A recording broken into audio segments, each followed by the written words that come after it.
Save the gold like that, Joe. That's it. We have to start in our meeting. What's that, Ken? What'd you say?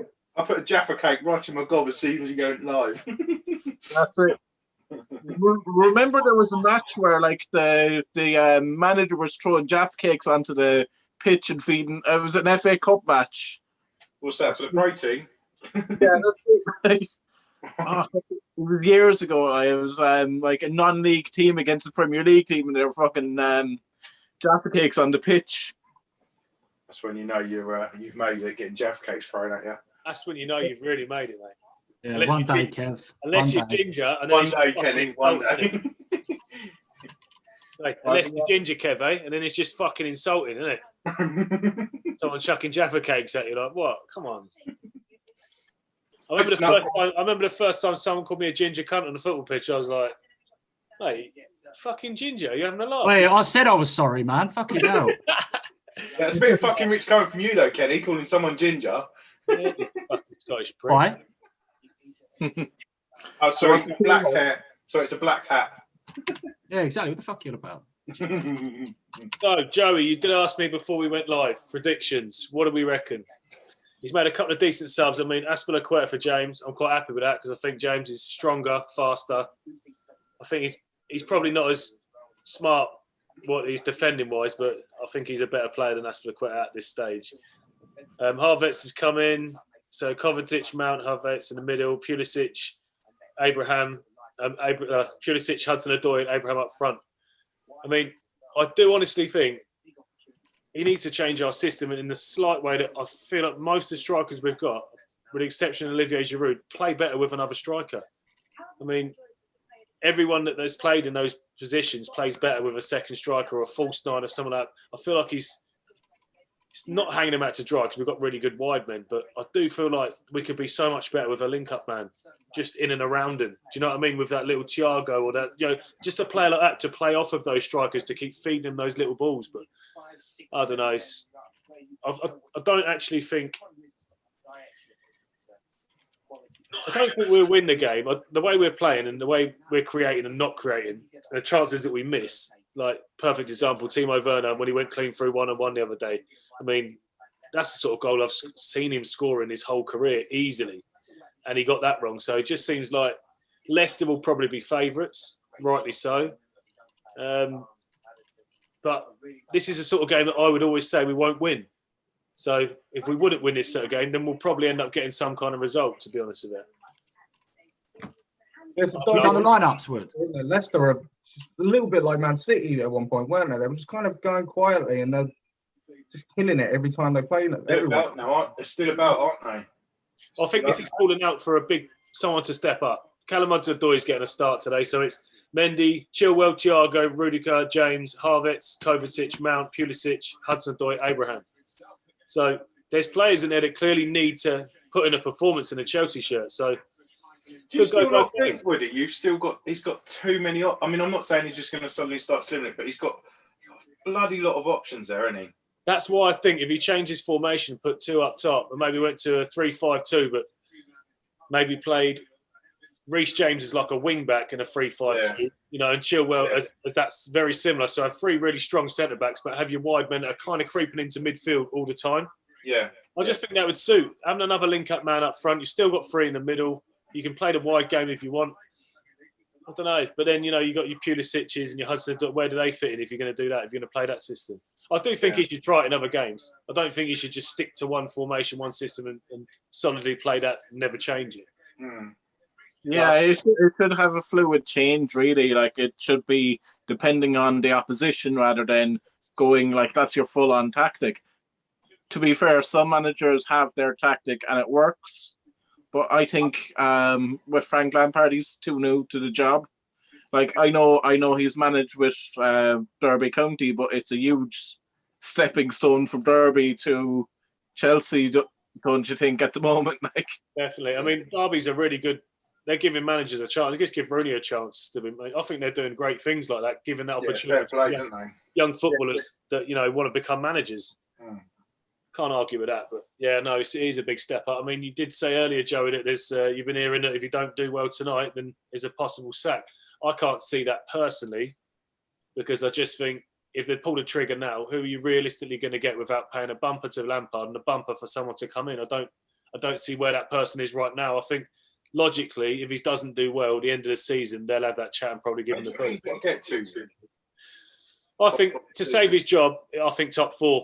I think he has to. I think they're going to say, "I know it's new, I know everything, but we have to build on what we did last season. We can't go backwards. If we go backwards, that shows us that you're not the right person." Yeah. There's a sort of element of truth in that. When you finish top 4 and spent 200 million on top 4.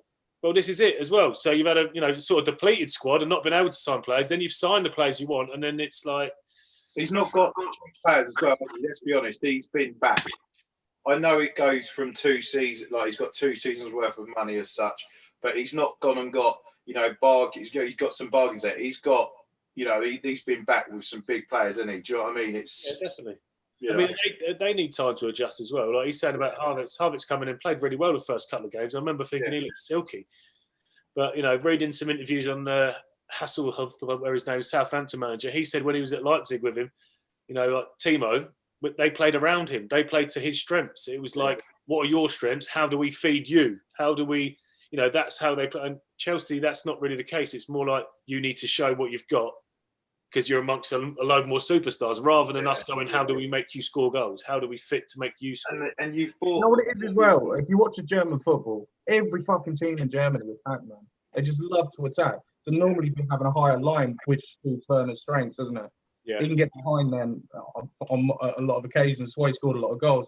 In England, when you're Chelsea, the majority of the time, teams are just going to have to defend, which means they're going to have a low block for the most of the game. And that's probably showing us why, a lot of players don't adapt well to the Premier League, because it's a completely different game for some players, isn't it? But is that down to him then, Joey, or is that we're kicked off, by the way, 37 seconds in? But is that down to him, or is that down to Lampard to say, right, we need to play to your strengths? Your strength is speed and counter-attack. That's what he was really good at. He was good at exposing his man, getting a one-on-one and driving through into the space. Now, there's no space to drive into. We have to allow teams to come onto us a bit to play our tactic. But I don't think that he's really adhering to one player like that and thinking, how do we get him on the, it's more of the team and how he wants the whole team to play, which I get it. It's possession football. I'd rather see that than what we saw under Conte and that, and giving all the possession up and just playing on the counter. I don't enjoy that sort of football, but there has to be a balance, and we just haven't found that balance yet. No, that's exactly. Well, a lot of teams are struggling with, aren't they? Yeah, I mean, look at Liverpool, man. We're really struggling with that. Really struggling. If you want to get something out of a game against Liverpool, just 2 banks of 4 and defend deep. Hit them on a break. It's the same with all of us. It's a tried and tested fucking tactic. It works against the big boys, doesn't it? That's why we're better off playing each other. I fancy you more than fucking one of these, like Newcastle, for example. Broke them down in the end, but the whole first half, and again in the FA Cup, and again with Crystal Palace, they just shut up shop. It's a bitch. Mason, Tammy Abrams through here, 18-yard box, left-hand side. Chops it off to Chilwell. It's out to Mount again. Going across the pitch. That's how Chelsea do, left to right. It's gone out of play. Brilliant.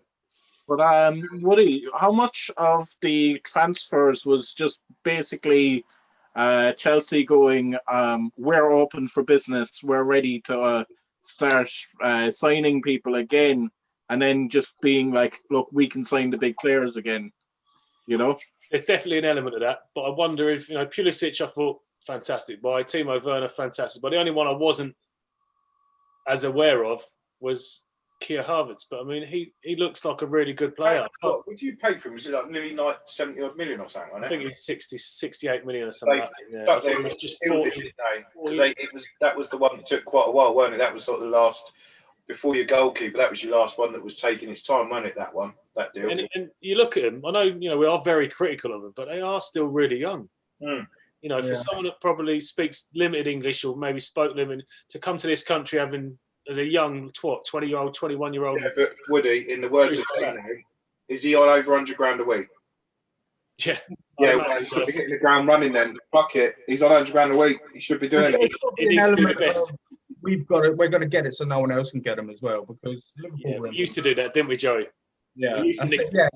I mean, you'd loan out like all of them out, wouldn't you? But there's got to be an element of that in it as well. He's thinking, we got to get him now, or someone else is going to get him maybe next year if we're not. I can't even see that. I mean, another one, Leon Bailey. That's another person that people have been rooting about for like the last 4 or 5 years, really, saying how good he is and how good he's going to be and that. But no one's sort of taken a chance now. I can't even say that any of the signings for Chelsea I wouldn't have made. I can't even look at it and go, no, they're all pretty good. I've only done that because of that, or I don't really agree with that. I think they are really good signings. We just haven't found the chemistry, the formula yet, where they all fit in together and they play well in that. You know, if you find a partnership with one, maybe you're putting someone else's nose out and they're not playing the best. And Yeah. so it is quite hard to find a chemistry amongst them. And like I said before, they're only young. They haven't got loads and loads of experienced heads around them saying, fit into this little gap here, sit in that hole and I'll feed you the ball. You haven't got them sort of players yet. Well, I think getting Silva in was a great idea. 100%. I wasn't sure, Paul. I wasn't sure. I actually thought he's too old. He's going to get mullered in this league, but he's just shown the complete opposite. But like it's more so for the locker room, especially when you get new people in. You have a player with that experience who's new himself, but he just goes, "Look, I've been through this. It's okay. Look, you're not doing great form, but you're working well. You're getting assists. Keep on doing what you're doing. You'll get your goals." I think he sees things as well. Like he's that classic player, like with the old head. He sees things that a lot of other people don't see. And so I think he's the type of player, Thiago, he doesn't really have to say much because he's a leader by example. Like he'll do things and people will think, oh, okay, yeah, I'm on that. I'm with you there. His experience just leads it. The way he plays, he doesn't need to say that, does he? Yeah, no, he's class. But I think Ali Giroud is kind of like that as well. Like he'll be a starter next season. I reckon to be challenging for titles, Chelsea are going to buy another defender, a big, solid defender, someone who's, you know, in there. There's a few youngsters again. Are you buying experience, Joe? Are you buying someone who's experienced and knows what they're doing and knows all the tricks, or are you buying someone young that has potential? Are you not tempted by Koulibaly for 100 million? He's only 29. Do you know, I wasn't really, but then I see what Haaland said about him as well, and he said he would put him in his top 3 centre backs he's played against. Yeah, I don't think he's worth 100 million now. 1-0 Leicester. Whoa, go on then. What happened there? It's Ndidi, strike from edge of the box, corner ball, hit the inside of the post and gone in. Yeah. Joey, what was your source? Where'd it come from about Lampard? This is his last shout. I was watching something like we do ourselves I probably shouldn't say it, but so a clueless fucking idiot's having a conversation about football. Well, first of all, it was that, but he was going on about someone called Simon Johnson. Oh, do you know what? That's a great goal. It's a short corner. He's done the typical short corner you think this ain't going to work. He's played the 1-2. He's cut it back 18-yard line. Harvey Barnes has missed it, completely scuffed it, and Didi's 10 yards behind him, just whacks it left foot, post and in. Nice goal, it sounds like. Yeah, sorry.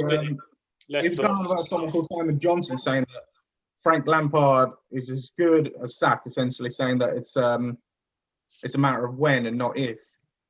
And then about 30 minutes later, after I had said it to you, I saw it on Talk Sport as well.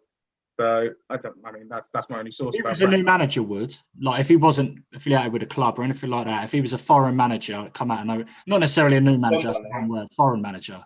Do you reckon he would still be in this job after? Mate, English, foreign. If he did have no affiliation with the club, there's not a chance in hell he would still be there right now. No way. Even if it had taken over last season, brought some of the youngsters through and all that, nah, no way. He's only there on the merit of what he's done for the club at the moment. Absolutely. He didn't do a job at Derby that warranted him having a... Yeah, exactly. He didn't do great at Derby, did he? To be honest with you, I actually think he did do great at Derby. He did a lot of good things there. He took a back. They finished 4th without him, 5th with him, or some bullshit like that. No, but it wasn't just that. It was the development of the youngsters that came through and stuff like that he managed to produce for Derby. So, and not only that, he might work at Derby, but at Chelsea, he can't come in and then fall. Like you said, he got 4th, or Chelsea got 4th. Yeah, in your first season as a manager to get to the playoffs, you know, and stuff like that, I think he did pretty well, to be honest with you. But I don't know. It's a tough one. I mean, he can fuck off back down there, after you get rid of him. I want him to have the time. I want him to be able to put it right. I want him to succeed. Everything every Chelsea fan does. It's only natural to want, a legend of the club to actually succeed as the manager, but it's very rare that actually happens. And I wouldn't. Let me ask you this then: does this prove once and for all, for anyone that didn't already believe this, that Steven Gerrard is in fact better than Frank Lampard? What? I don't understand the ties. He's top of the league with Rangers at the moment, and Mashing it. Celtic are well behind. Manager, you want to go after him, would he? Let's have something right. Scottish League equals League 2 in this country. Okay. Yeah, fine. I know the Scottish League. So if we're going to have it right, do we think Frank Lampard could win with Wycombe Wanderers and win the league? Fuck yeah, easy. No, absolutely not. I bet Steve Gerrard could though. Yeah, but Frank Lampard's never slipped on the halfway line. Fuck the league, has he? Finally going to win a league. To be fair, it's finally going to win a league. Yeah. I didn't think of it like that. He deserves to win a league trophy. Fuck if it's Scotland or anything, it don't matter. You know what, though? You've got to give him a bit of credit. He's knocked Celtic off their perch. It would have been 10 and 10. Yeah, that's what I mean. It's a massive achievement. I think it's class. And even when they went back up, they didn't look like they was going to go anywhere near challenging Celtic, to be honest with you. Even the second season, you're sort of thinking, not really. But yeah, he's brought some good players in, to be honest, hasn't he? Done well with what he's got. Then again, the dominant forces like Barca and Real, how can you really lose? I think if he's ever going to be a Liverpool manager, this is a good way of doing it. Do it with the clubs like, your Rangers and your Derbies and stuff like that first. But really take your time. Get a good 10 years in. And then exactly. Or what do you mean by do it with him? That's the thing, because I wouldn't say what Lampard his time at Derby. I wouldn't say he done the job. I wouldn't say he done. But he's learning. Like Gerrard's winning and losing. He's tactically, he's winning leagues. Or if you're doing that outside of everything, you're going to get a really well-rounded version of how to play tactically. Right, when that goes like that, at the moment, Frank's still wet behind the ears. I would say Gerrard's probably tactically much better than Frank at this stage now. I also can imagine him being a bastard as well. Yeah, definitely. Definitely. I imagine that was both of them. I bet they're both like that. You're experiencing a former player as a manager as well now, so it's very much. Go on. Yeah, what do you mean? You can't. So the thing is, your kind of your view of the manager comes from rose tinted glasses as well. But not particularly. Not particularly. Not on the same fucking level as Lampard for Chelsea fans and Gerrard. If he was an Everton fan, maybe. Yeah, he's an Everton legend. He is. That's a fact. He done right when he comes. I was happy when he signed for Arsenal. What I was going to say was yours is not so much because tactically he's kind of hit and miss. At least Lampard kind of he's got consistency in that he has the same tactics each week. I don't know about Arteta's tactics, other than yesterday it worked. Yeah, it was good, didn't it? Oh, look at him smiling at boy's face. I think we'll segue into Arsenal there, will we? You are? Going back to Lampard. Good shout, Kev. Wait, good shout, Kev. Well done. Got him right off the perch. Fucking up to the back to unleash then. I actually think if he did get sacked by Chelsea, I actually don't think it would be a bad thing, because I think he would get snapped up by another team. Not saying a top six. Well, there probably ain't any jobs in the top six, but I actually think he would get a job quite quickly, because it's not like he's making stupid signings. It's like the tactics all over the place. It literally, I'm not being funny. It would take an experienced manager to go in and go, right, what do I really need to do? I've got a massive squad, a big squad. Do you know what I mean? I even think an experienced manager would take a little while to sort that out. Probably with Chelsea, you're destined to fail before you even start at Chelsea as a manager. I've done it for years. It's fucking poison, our job, because you know that you could win the league and you still get the boot. You can win the Champions. You can win the FA Cup. It don't actually matter what you win. Can you imagine what you after Ancelotti won you the league and the FA won you the double? Yeah. And obviously it didn't start great the next season. Can you imagine if he actually persisted, how many league titles and Champions League he probably would have had? Hey, I liked Ancelotti. I thought we played some top blunders. It was smart and tactical. It wasn't we're a counter-attacking team or it wasn't one or the other. It was a mixture. Yeah. Sometimes we needed to play the counter game, we'd play the counter game. Other times we'd want the full possession. He would understand that when you're playing against shit teams, if you give them a sniff, they'll take it. Yeah. So let's have the ball the whole of the game. Let's have the ball as much as possible. Okay, against a better team with better players that are on par, we might have to give a little bit of that possession up. Well, I'm all right with that. If we're going to do that, we need to know our structure and sit in, make sure our shape is good. That's what I like tactically about stuff, people like Ancelotti, because wasn't it Jamie Redknapp said that when I think he said it on League of Their Own, said that when he first met Abramovich, they were on holiday to somewhere, not together, but they were on holiday, and they said, "Oh, it's Roman Abramovich. Like, do you want to come on his yacht?" And he said, like, he just bought Chelsea, and he said the guy is like football manager. Like, it sounds funny, but he was going, "What do you reckon to him?" He's like, "What do you think about Nesta? I might buy him. What do you think?" And Shevchenko, and I'm not being funny. All these, I mean, out from Nesta, Shevchenko happened, didn't it? Well, that weren't Mourinho that signed Shevchenko.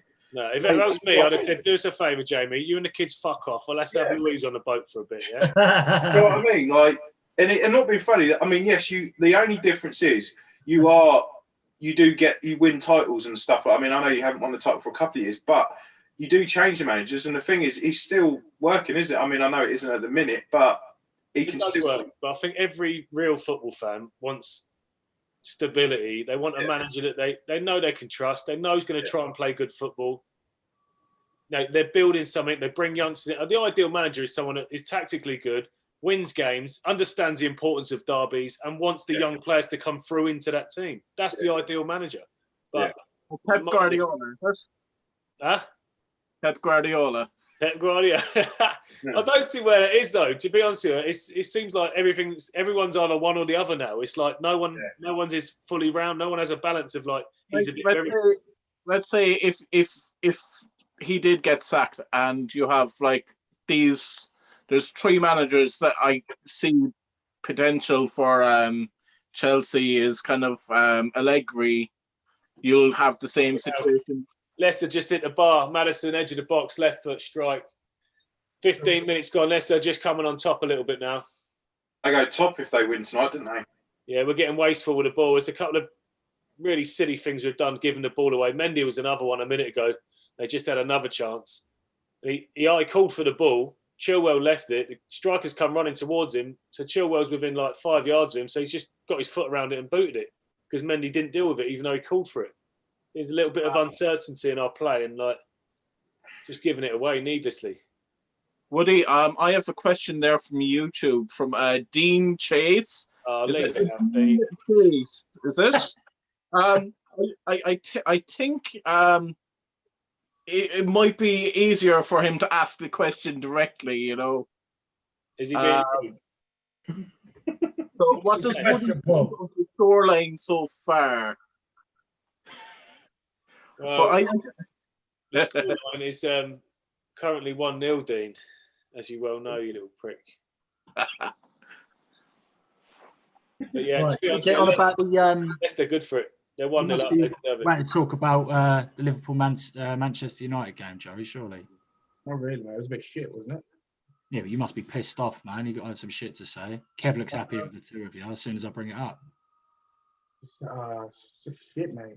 In terms of the match, it's shit. Yeah, it wasn't the best, was it? It's shit. Kev? Do you think United were poor, Kev? I wouldn't say we were. I wouldn't say we played better than I expected, to be fair. But there was frustration. There was frustrations in it. Like there was a lot. I mean, Fernandez didn't have his best game, but at the end of the day, what he's done in other games, he's not going to be brilliant all the time. Pogba I thought was good. Yeah, it was one of those things where I thought Liverpool put us under a lot of pressure, but do you know what? I thought Luke Shaw, for us, I thought was fantastic. Salah, your front three, I mean, I didn't even know what Mane really did. I don't know. I think I was a bit more frustrated that we didn't make the most of it. I'm not saying I don't think Liverpool are on a downward spiral or anything like that, but I think Gary Neville was right. They was there for the taking. Klopp moaned about the way we played, saying we were defensive. I just think we played. I don't think we was just defensive. We did. I'm not being funny. You've got a front three. You're going to be a bit more defensive. I thought Scott McTominay did really well. Fred got caught out a few times. I thought Fred. I ain't seen him do it for a while, but he was doing that whole lunging in and getting caught out. But yeah, it wasn't as boring as what the Chelsea game, which was terrible, where we drew. But I don't know. I just think we should have made a bit more out of it. Rashford done it a couple of times where there's a couple of times where he should just pass sometimes. You know, when I think there was one time where he looked like he was going for glory again, and he could have probably passed. I think it was to Cavani. But yeah, I think Henderson did all right at the back. I think we didn't pressure him, and that's why I would have put Cavani on from the start myself. I thought Henderson did all right, but I think Liverpool lose so much when you haven't got Fabinho and Henderson in the midfield, which any team would. And I'm surprised he didn't put maybe one of your younger centre backs in there and put Henderson in the middle, Fabinho in the middle. No, sorry, it weren't Fabinho, was it? Who played it? Yeah, it was. Yeah, Fabinho. Yeah. He's, by the way, class as a centre back. Honestly, I'd buy that gig. Quality as centre back. Fabinho. Yeah, man. Yeah, I think he's a good player, but I think Liverpool lose. I think they lose so much in midfield when those two are at the back. I mean, I understand injuries and all that, but Is that what you think it was, Joey? Missing them to midfield? Because I mean, you would look at that game even with Van Dijk out and who else is it? Matip and Gomez. You would still assume you'd still be expecting to beat United, wouldn't you? I mean, yeah, but in current form, you'd have to say no. What I would say is, with them boys being out of the back, and then put in, say, someone like Nat Phillips or Reece Williams in there. Yeah. Not exactly quick. And Martial and Rashford would have had them on toast. Yeah. Quick. Let's say you'll have the Henderson. They've got a bit of brain about them as well, so they know what positions to be in. I think Klopp knew it was going to be a really tough game. I think he knew 100% that Man United, for the most part of the game, will probably let us have the most of the ball. Yeah, we was quite happy to, weren't we?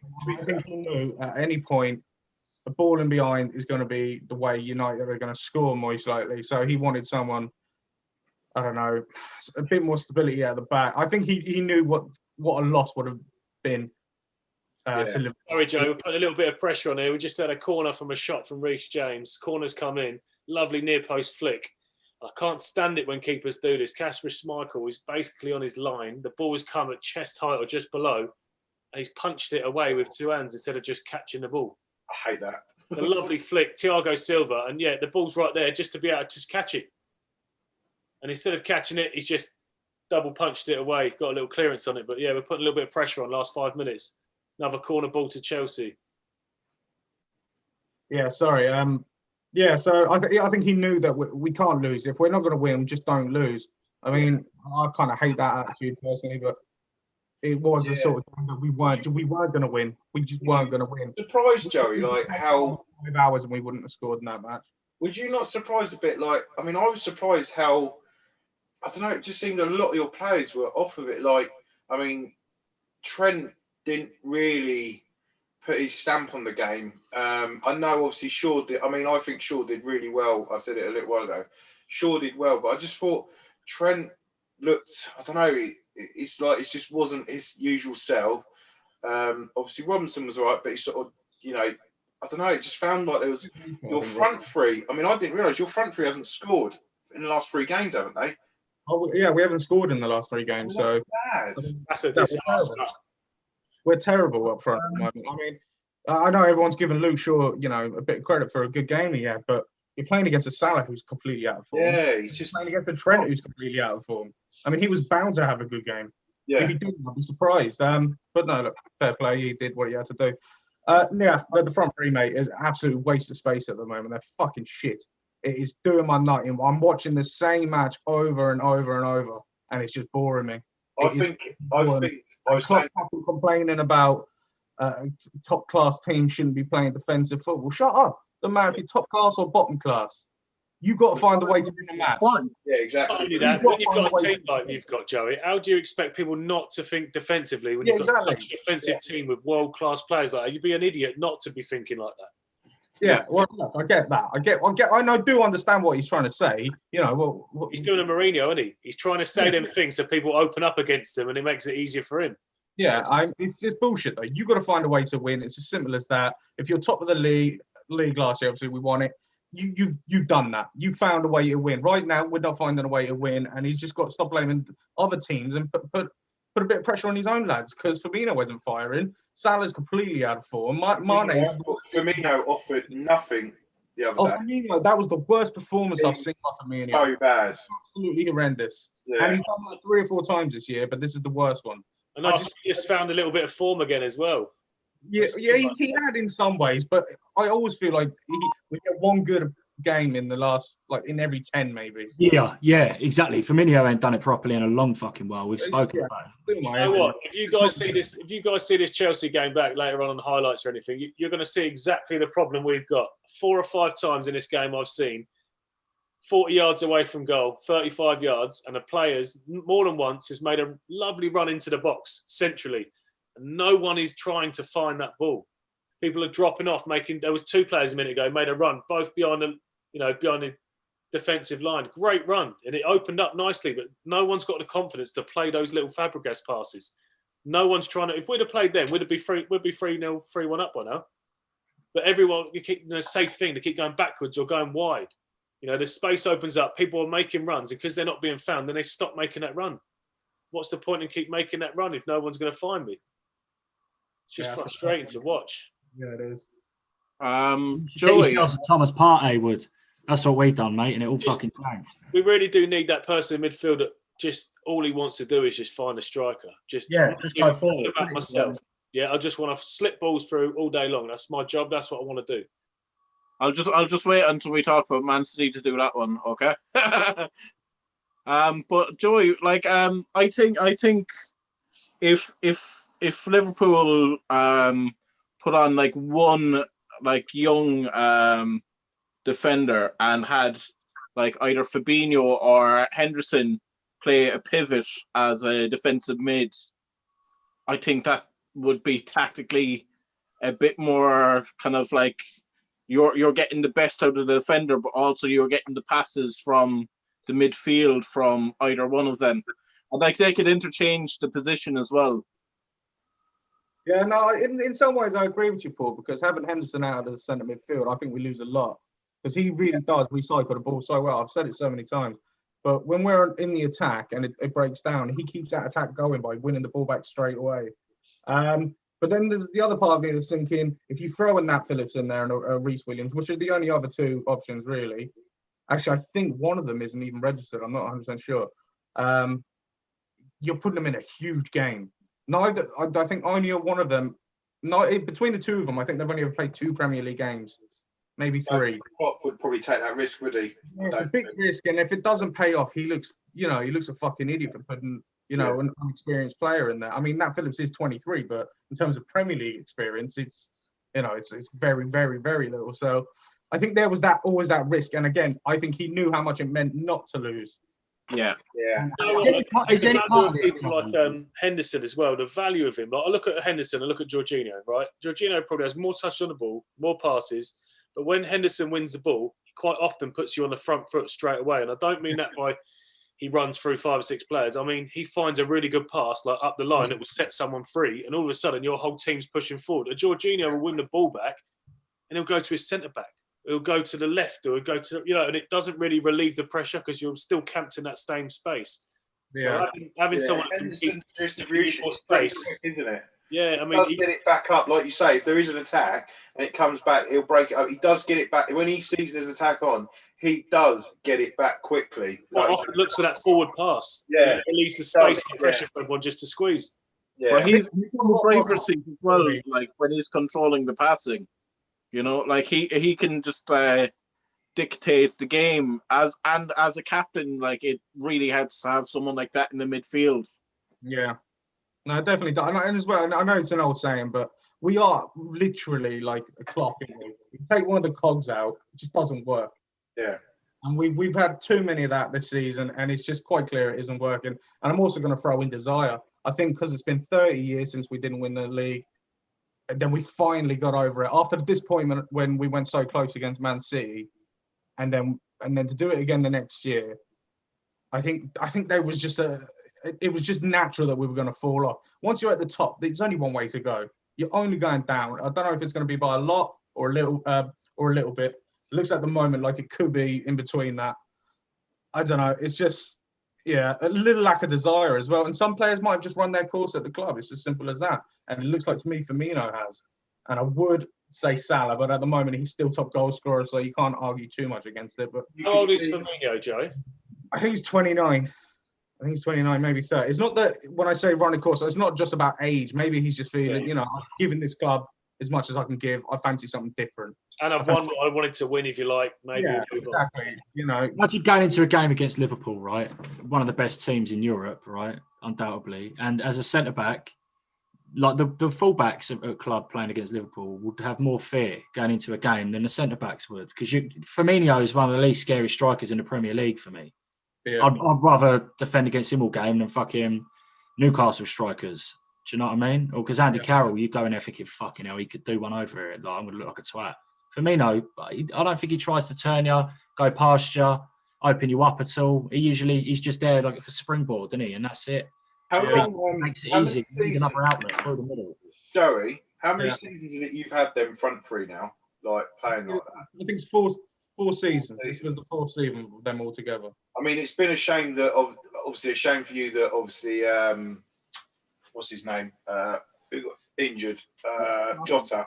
Because to be fair, I think he was kind of fitting perfect and was pushing. Well, he was the spark I'm telling you about. The rest of them, I mean, Mane always looks like he gives his all, and I'll give him that. Yeah. He can't always do it by himself, and it's clear this season that it isn't working. Firmino the one thing we used to always think about Firmino is if he doesn't score, he's always working hard and he's always winning the ball back and he's getting the team back on the front foot. He's not even doing that now. That's Mane, isn't it?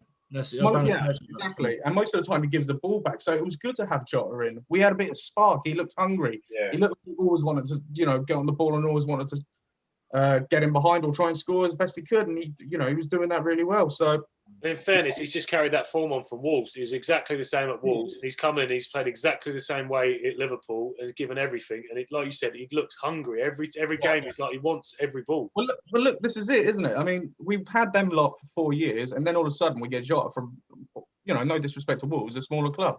Yeah. And all of a sudden he's thinking, I'm at a big club. I want to prove myself. I want to prove to the world I'm a really good player. And that's what he was doing. And then, unfortunately, it's just bad timing again with injuries. But, I mean, that's by the by, really. We're not doing good enough, and it's quite simple. I still think, even I know Van Dijk's injury was a massive blow to you, and obviously the other injuries, but I still think, I said this to another Liverpool fan, I said, look, I don't think you can continue to keep playing them front three.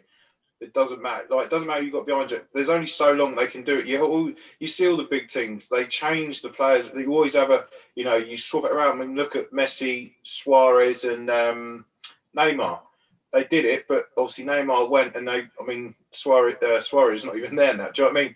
You just can't do it for too long. Like, end of the day. Well, the Premier League just figures you out, doesn't it? Yeah. Played somewhat long enough, they kind of figure your game out. I knew that. I played in defence. There was players I came up with and came up against, and I was like, oh God, I fucking hate playing against this guy. A couple of seasons down the line, or a couple of games down the line, or whatever, I was like, hang on, I know how he plays now. Yeah. I know what he wants to do, and you kind of just figure it out. So there's a part of that as well. But yeah, look, I mean, it could just be that we're in bad form. It's gone through a bit of a bad phase this season. Could just be that. Chelsea on the attack in the 18-yard. Callum Hudson-Odoi, side netting. Is that half time now? It's got to be half time, isn't it? It's 32 minutes. It was a funny moment a minute ago. Leicester on the attack. They put a cross into the box. Mendy caught it towards the back post, and he's tried to release Pulisic straight away. He's smashed it, just bounced over the halfway line. Pulisic is running, and all of a sudden, Cassius Michael's there for diving header. 40 yards out of his goal, 45 yards out of his goal. But yeah, we're getting few and far chances. It's not really great. The chances we are getting are good chances, but we're just not putting them away. We're not looking dangerous enough, to be honest. Leicester, when they attack, you think something's going to happen, but they're now top of the league, aren't they? As it stands, top of the league now. Yeah, like I say, it's not a boring game, but it's needs a little bit more spark in it, to be honest. Is that the top place? Is that the false position that we were in? Apparently, when we were top, it was a false. No, it was genuinely false for you because you're I think that's a bit rich coming from you, Woody. I think people in glass houses and all that. What are you eating one of my friends for? Don't eat my friends here. Kevin, I'm sure Dean is watching. So, what was happening with you being top of the league? Just for Dean, he's watching. I'm sure. Oh, Skanky. Oh, Skanky. Yeah. Lucky. We were lucky to be there. But Joey, with like your defensive situation, I was thinking maybe go for a loan for like a defender who's not getting game time, but like who would make it in a top 4, like, you know. Yeah, I mean, it's in an ideal world, that's perfect. Isn't it? Fucking hell, Mendy. Strengthen Liverpool right now. What are you doing? Jamie Vardy's clean through. Lovely ball by Harvey Barnes. He's dropped off the halfway line. He's 10 yards ahead of Thiago Silva. And instead of Mendy coming out and dealing with it, which I'm pretty sure he could have easily done, he's backed off. He's backed off, allowed him to have a shot, and he's just got a hand to it. So lucky not to be 2-0 down here. If he could finish, Vardy, like without having to think about it, because normally you can finish when he has to think about it, he's not great. He's very instinctive. Like when you don't get much time or it's an instant thing, it's a great finish, but that was a poor shot, really. We got away with one there. Who's your next game, Joey? Oh, you got Burnley Thursday. What do you reckon for that? Fixtures, predictions? But I don't know. I really don't. It's hard to judge because my heart tells me we're going to win, but then my head tells me, if we can't score, I mean, I don't want to say I'm just going to go over like a 2-1 or something. But there's no real belief behind that, if I'm honest, man. I'm just going to go over 2-1. I think we could win. If you get the Burnley turned up against Man United, that we got the one that was a bloody. They played well. That's the weird thing. I'd like them to play well, as in the sense that they go for it. Yeah. They at Liverpool. I'd like that because that means we're not playing against 2 banks of 4 because we're shit, man, and we're proving it. Even when before we won the league and stuff, it was proven that's the best way to try and get a result against Liverpool. Although we were finding ways to win. It wasn't always pretty, but we'd always find a way to win. Maybe last minute penalty like against Leicester a couple of seasons ago, and that sort of thing. Yeah, you had quite a few results like that, didn't you? It was always like, oh, here we go. Everyone was like, yes, Liverpool going to lose. Oh no, here we go. They've got in and got. Yeah, Which is how it usually goes for the team that ends up finishing top of the table, isn't it? You get those results, don't you? You grind them out. It feels like this just could be Man United season because they're getting them games. They're getting them. I mean, they're the only team I've ever seen to get a penalty after full-time whistle. I mean, everyone was on the bus, weren't they? They had to put them back in. Absolutely no surprise. No surprise at all. Anything can happen with him. Anything. Yeah. But I honestly think like with the kind of top 4, like the whole thing of like we're not scoring. The big teams are not scoring like a lot of goals. There's a lot of 1-0s. There's a lot of 1-1 draws. I think goal difference might come into play because it's getting so close at this stage of the season. You say the big boys, like the big games, big teams. Who are you? I mean, you meaning like Man United, Arsenal, Man United, including Spurs. You have to include Leicester now because, like, look. You're not including Spurs, though, are you? Not Tottenham. No. The Spurs supporters need to represent themselves. I'm not backing them up. But no, I honestly think like it's going to go to goal difference for a few positions in the top 4 this season. You know what's crazy? I'd love this season to have been with fans. Because it would have been so much more special. All of a sudden, because there's no fans, it feels like kind of a dead season to me. Yeah, it does. The way everyone's playing, it feels like a fucking dead season. No one's up to their usual par, are they? You know what? I think if you had fans in this season, like say... Oh, ref. Is it a pen? Looks like a pen. Pulisic has gone down. Lovely little... First time someone's played that little ball through to the 18-yard box. Someone's running off. Pulisic is running off. He looks... To be honest with you, initially it looked like a good tackle from Johnny Evans. He dived. He got the man and the ball, but I didn't think it was a bad tackle. He diving? No, well, I don't think it's a dive. It's a little poke through, and do you know what? He's just got a touch. Johnny Evans has come through with his right knee. His left knee's nearly on the deck, and he's just touched it through both of his legs, but he's left his leg out. What do you think? What do you think? It's a penalty. It's a penalty. Does he give it as a penalty? Because if he hadn't tackled him, if he hadn't hit his leg, he would have had an opportunity to have a shot, definitely, and he weren't going to go down. Does he give the pen or is it VAR? Give the pen. It's gone to VAR review. Mate, if he doesn't get hit there, he's got one turn. He's got the goal right there to shoot. So Tammy Abraham's offside. He's standing in an offside position, but he don't interfere with play. So it's got to be a penalty. I can't see any other decision that they could make here. Does he run over to the monitor or is he in his ear? He's just talking to Kasper Schmeichel. Oh, is he going to tell him if it's real or not? Right, okay. It's not a penalty. It's a free kick right on the line. Oh. The decision was whether it was inside or out. So the initial touch is just on the line. Who's hitting that wood from there? It looks like Mason Mount's got the ball in his hands. Oh, yeah, Mason Mount, yeah. Not sure it's Mason Mount. I think he needs Will it to be, be a won't little bit further out to be That's allocated. a Pulisic one. That's if he's on, is it?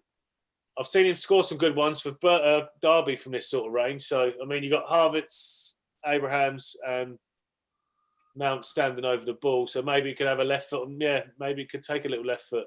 Keir Harvards on this. I don't know. Do you reckon Hasselbank, Idaho Johnson? Jimmy Floyd would be like 180 miles an hour. See you later.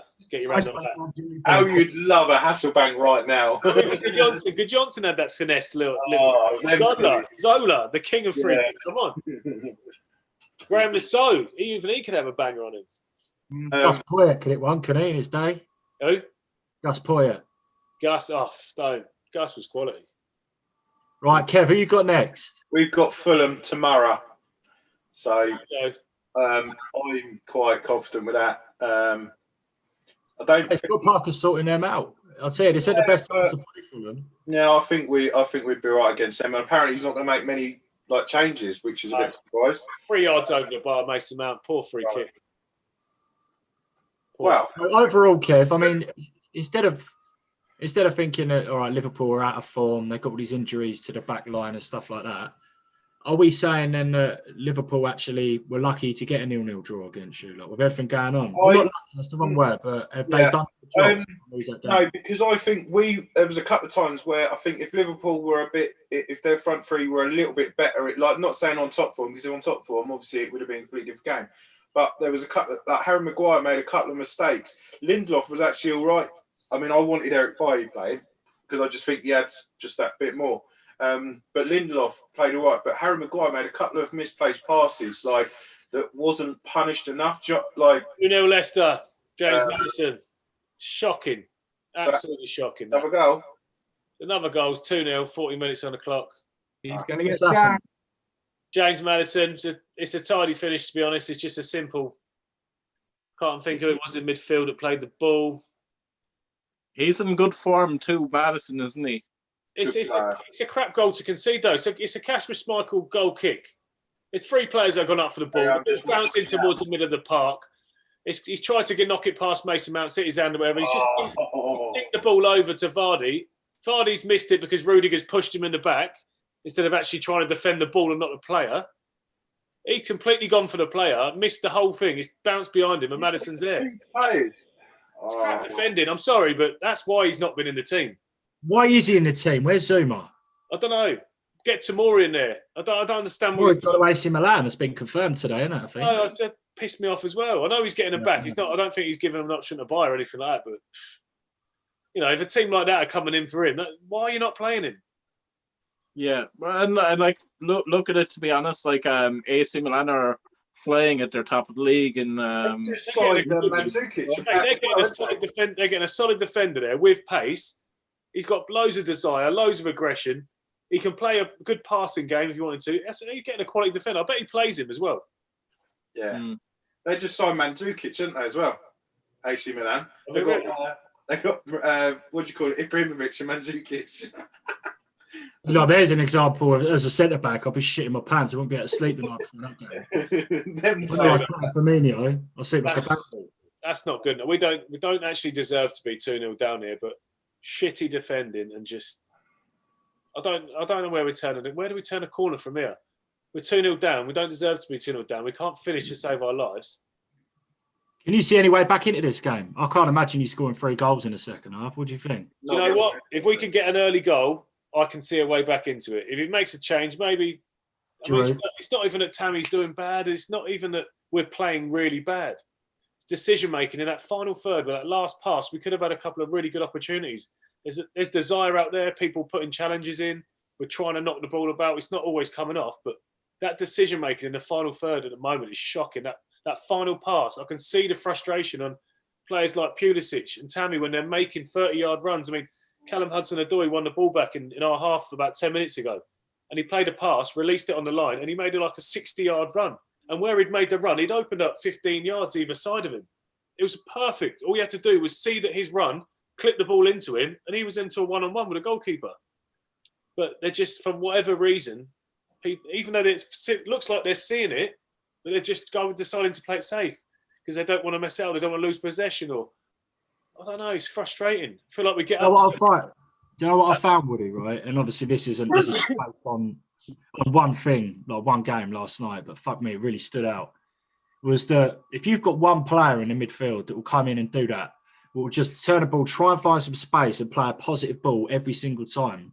It's infectious, and it makes a big difference, because if it's side to side and side to side, when it eventually comes to you, I just think subconsciously you're just looking to do the same thing, just move it on, get into space, because it's that sort of. But when somebody turns their man in midfield, plays a direct ball, and everyone's running towards goal, it's a different sort of mentality. 100%. It just takes one person to start it off. I've just seen Pulisic, and he turned 35 yards out from goal. Tammy Abraham's holding his man off beautifully, just play it into his feet.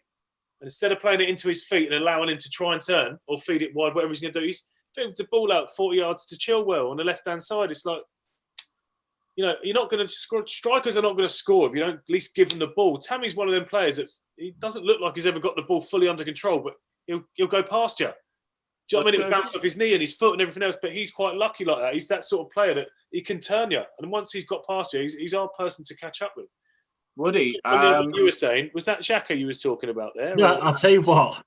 How fucking good was he last night? Wow. I told you, mate. His passing in the other game you were giving him no credit for. It was awesome. It's hard to give him credit when he'll play a blinded ball and then 2 minutes later he's giving it away. But last night there was none of that. He was fucking superb, Granit Xhaka. I never thought I'd say those words. Superb. And again, it's from having that influence. That Thomas Partey next to him made all the difference to the world. I was seeing it from everyone. Even Aubameyang, when he was getting on the ball, was a little bit more like Aubameyang, because there's something going on in midfield and it sort of fucking gives you hard on, doesn't it? You get excited and you're like, right, okay, we're going for goal, are we? Let's fucking move. I'm gonna say Smith Rowe was another positive there as well. Like he was everywhere last night. He looked sharp, didn't he? He looked fucking quick yesterday, man. He's got the free roll, isn't he? He's got the free roll. Yeah. He's shining light at the minute, isn't he? He's using it. He's using it well. He's literally a bit of a shining light player coming through. Yeah. So he's back on the score sheet. Another clean sheet. I mean, it was a nice result all round last night. I was really happy with it. The performance was fucking good. And that's your first time in like maybe 15 years. Arsenal have done 5 clean sheets in a row in the Premier League. That's it. 2009, I think it was, Joe. Or was it 2009? Yeah. Still, that's madness, isn't it? Crazy. Well, I mean, in a good way. Back for you. Oh, here we go. Oh, I thought you. No. I was saying anyone else waiting for him to give us a fact there. No, when I've got a fact for you. Oh, right. Just a fact there. Yeah, interesting stat. But no, I mean, it says a lot about the work Arteta's doing, man. And he's getting, I think he's getting treated unfairly or looked at unfairly, because what he's doing is fucking making us harder to beat. We've got a lot of draws. We've got a lot of fucking big defeats. Well, don't get me wrong. It's so much better, man. We haven't been top. I mean, we played everyone. Normally, we'd have got spanked fucking all over the place by now. What was it like a couple of months ago? Like, it was Lampard, Arteta, and Solskjaer. Who's going to get sacked first? I think we all said. Did we all say Lampard? No, I think we said Solskjaer. I said Solskjaer. I said Solskjaer won't get sacked unless we don't get into Europe. Obviously, a couple of you were saying, nah, if he cut more games and then he'll go. But, I mean, yeah, look how it's turned around. But then there's no point in me getting excited about last night's game. There's probably not any point in you getting excited, Kev. Maybe Paul's the exception. Maybe he can get excited, because usually... I'll wait until later. I'll discuss that one. Always credit to United. Otherwise, you've got to say, United are only there because all the other teams are playing shit. Well, this is the thing, and they will be shit again. I think they'll dip again. And so I think Man United will as well. And they might start seeing it when the European games come around, that it's a lot harder to play a Thursday and Sunday. Try to Because And the beauty of that is that even though it's the same amount of time, you usually see your team rivals play first. And if, say, Liverpool win or City win and Chelsea, Arsenal win, then Man United have got to look and think, oh, fuck, now we've got to win. We've got no choice but to keep up with them. And that just puts that extra bit of pressure on you. Well, that's where your rotation comes into play, and that shows you how good of a manager you are, I think it's more to do with that mental fit side of it. Because in terms of days, it's usually the same. It's usually just Wednesday, Saturday, and instead it's just Thursday to Sunday. So, but I think there's a mental part of playing Thursday and Sunday. I don't know why it doesn't seem to suit some teams. I think for the Europa League's a hard tournament. Last previous, God knows how many years, it's the pressure on them when you're going into a game and you want to stay top of it. You really see the desire of the players that want to remain top or think, we're not getting beat here today. We're going to stay top. You have them sort of battles, but again, having no fans, you're not accountable. If you do have the shit game, you're like, where's the we wanted 50 grand at the end of the week, whatever. That's why we wanted the Burnley game, didn't we? We were so desperate to get the Burnley game played before we played Liverpool, so we had a chance of being on top. Yeah, see, and that's it. Like, you have that sort of momentum, but now you're going into games after teams like, say, like whoever, like Leicester today. Now you have to go and win your next game. The pressure's on that way, you see. So I think that might start taking effect around then. However, fuck knows, you could just put out a shitty little squad and go out in the next round and just focus on the league completely and the FA Cup maybe. So, quick question for you all. Quick question. When is it going to be acceptable to say we are not building anymore at Chelsea? I honestly think, like, if Chelsea have a manager that will last more than 2 seasons. I mean, the team, Paul. You look at our team. I mean, that sounded horrible. Maybe we don't really need another centre back because we're shifting centre backs out that could play for the club and are bloody good an English lad. So but like when you change manager every few seasons, they're going to bring in their players. Yeah, true. So it's constantly going to be changing. So you need a consistent manager, one of which you haven't had in a long time. I think you've got another 2 transfer windows, and that's including the January transfer window and the summer. Yeah, but let's just say we get 6th, 7th in the league. Okay, it's the end of the season. Frank Lampard's achieved 7th. We're still building as a young team. Yes, you can say that, but when next 3 months into the first season, a month or change, or when are you going to say that's a good enough team to win stuff? You don't need any more players. We're not building now. Let's get it. We'll always be building. You're never going to. We'll always be saying that until Chelsea are either winning the league or just in personnel sense. I mean, their ages in that. Yeah, they'll have to build and they'll get better in the form, and as they get older, they'll get smarter in the game and all the rest of that. But I mean, when are we going? I think we've got a settled enough squad where we could say this is a really talented squad of players. When are we going to start going? Now, I think the same thing, Wood. I think the same thing. I think that Arsenal sometimes, when I look at our strongest 11, we fucking rarely see it. And I think that's good enough. Like, is that we done? Fuck it. Do you know what I mean? I think it's the same thing. I think our squad's the same as your squad. Our squad's 10 times better than yours, Ken. Yeah, it is. It is. But our starting 11 is good, man. It's better than ours because you beat us. I think what you do is you build a core. You build a core group of players that you depend on. Like we're lucky. We're very lucky with Man City. Like, you have a core of Kevin De Bruyne, you have Bernardo Silva, Ruben Diaz, Stones. Like, they're core players that you play them each week. You know what you're getting. Would you still think you're missing a midfielder, Wood? A central midfielder? Because I look at it and I think maybe I like Mount, but I wonder if he's got that vision, that creative. I mean, sometimes he turns it on, he looks really good, and he's always improving. That's what I like about him. Ever since before he went to Derby, he was constantly improving. Like, every 6 months, you'd think, oh, fucking, he's good. Do you know what I mean? Yeah. He's really good. Now he's quality. He goes to Derby, he looks amazing. Comes back, has a great season with Tomori and Abraham's all in the team. It's all looking good, and all of a sudden, now we can't find that pass. And I do think it's attacking players as well, though. People like Fabregas. I mean, it was just ended up like a substitute appearance for most of us, like towards the end of his Chelsea days. But Jesus, did we miss a player like that? The value of him is seriously missed in our squad. Real Madrid want Hazard gone. would you take him back on loan? I guarantee you he'd be perfect. No, I actually think it'd be the wrong move to take him back. He's had injury. He's had bad injuries, and he's not proved himself at one of, if you like, the easiest clubs to be able to prove yourself, because you've got superstars around you. If you don't have a good game, one of them's got to have a good game. Is they're fucked. Yeah, so, I think that'd be the sort of league that suits him down to the ground as well. That's what I thought. I thought he'd smash it over there. I really did. Well, I think he had a challenge in the Premier League, and now that he doesn't have the challenge in the Spanish league, he's just dropped. Kind of like Willian, like he had a challenge for his place at Chelsea because like it wasn't guaranteed, but with Arsenal he presumed like that it was guaranteed. But like look, Aubameyang scored 2 in that position yesterday. Willian's last choice. Willian's last choice is a winger now. He's behind Pepe. Yeah. Good. I've got a question for you. How many in your team? Like how many players in your team do you think would would pick themselves at the minute? Because that's your thing, isn't it? I mean, I bet your starting 11 would be a lot different to another Chelsea fan starting 11. Do you know what I mean? That's your thing at the minute. I mean, your centre backs. Who are your best players? Who's your best 11? Do you know? I don't even look at that sometimes. I don't always look at who the best team is. I look at the best chemistry. I look at who plays well with people, because those people that you might get a player that's 70% ability, 80% attitude, and they are better than that person that's 90% ability and 40% attitude. Yeah.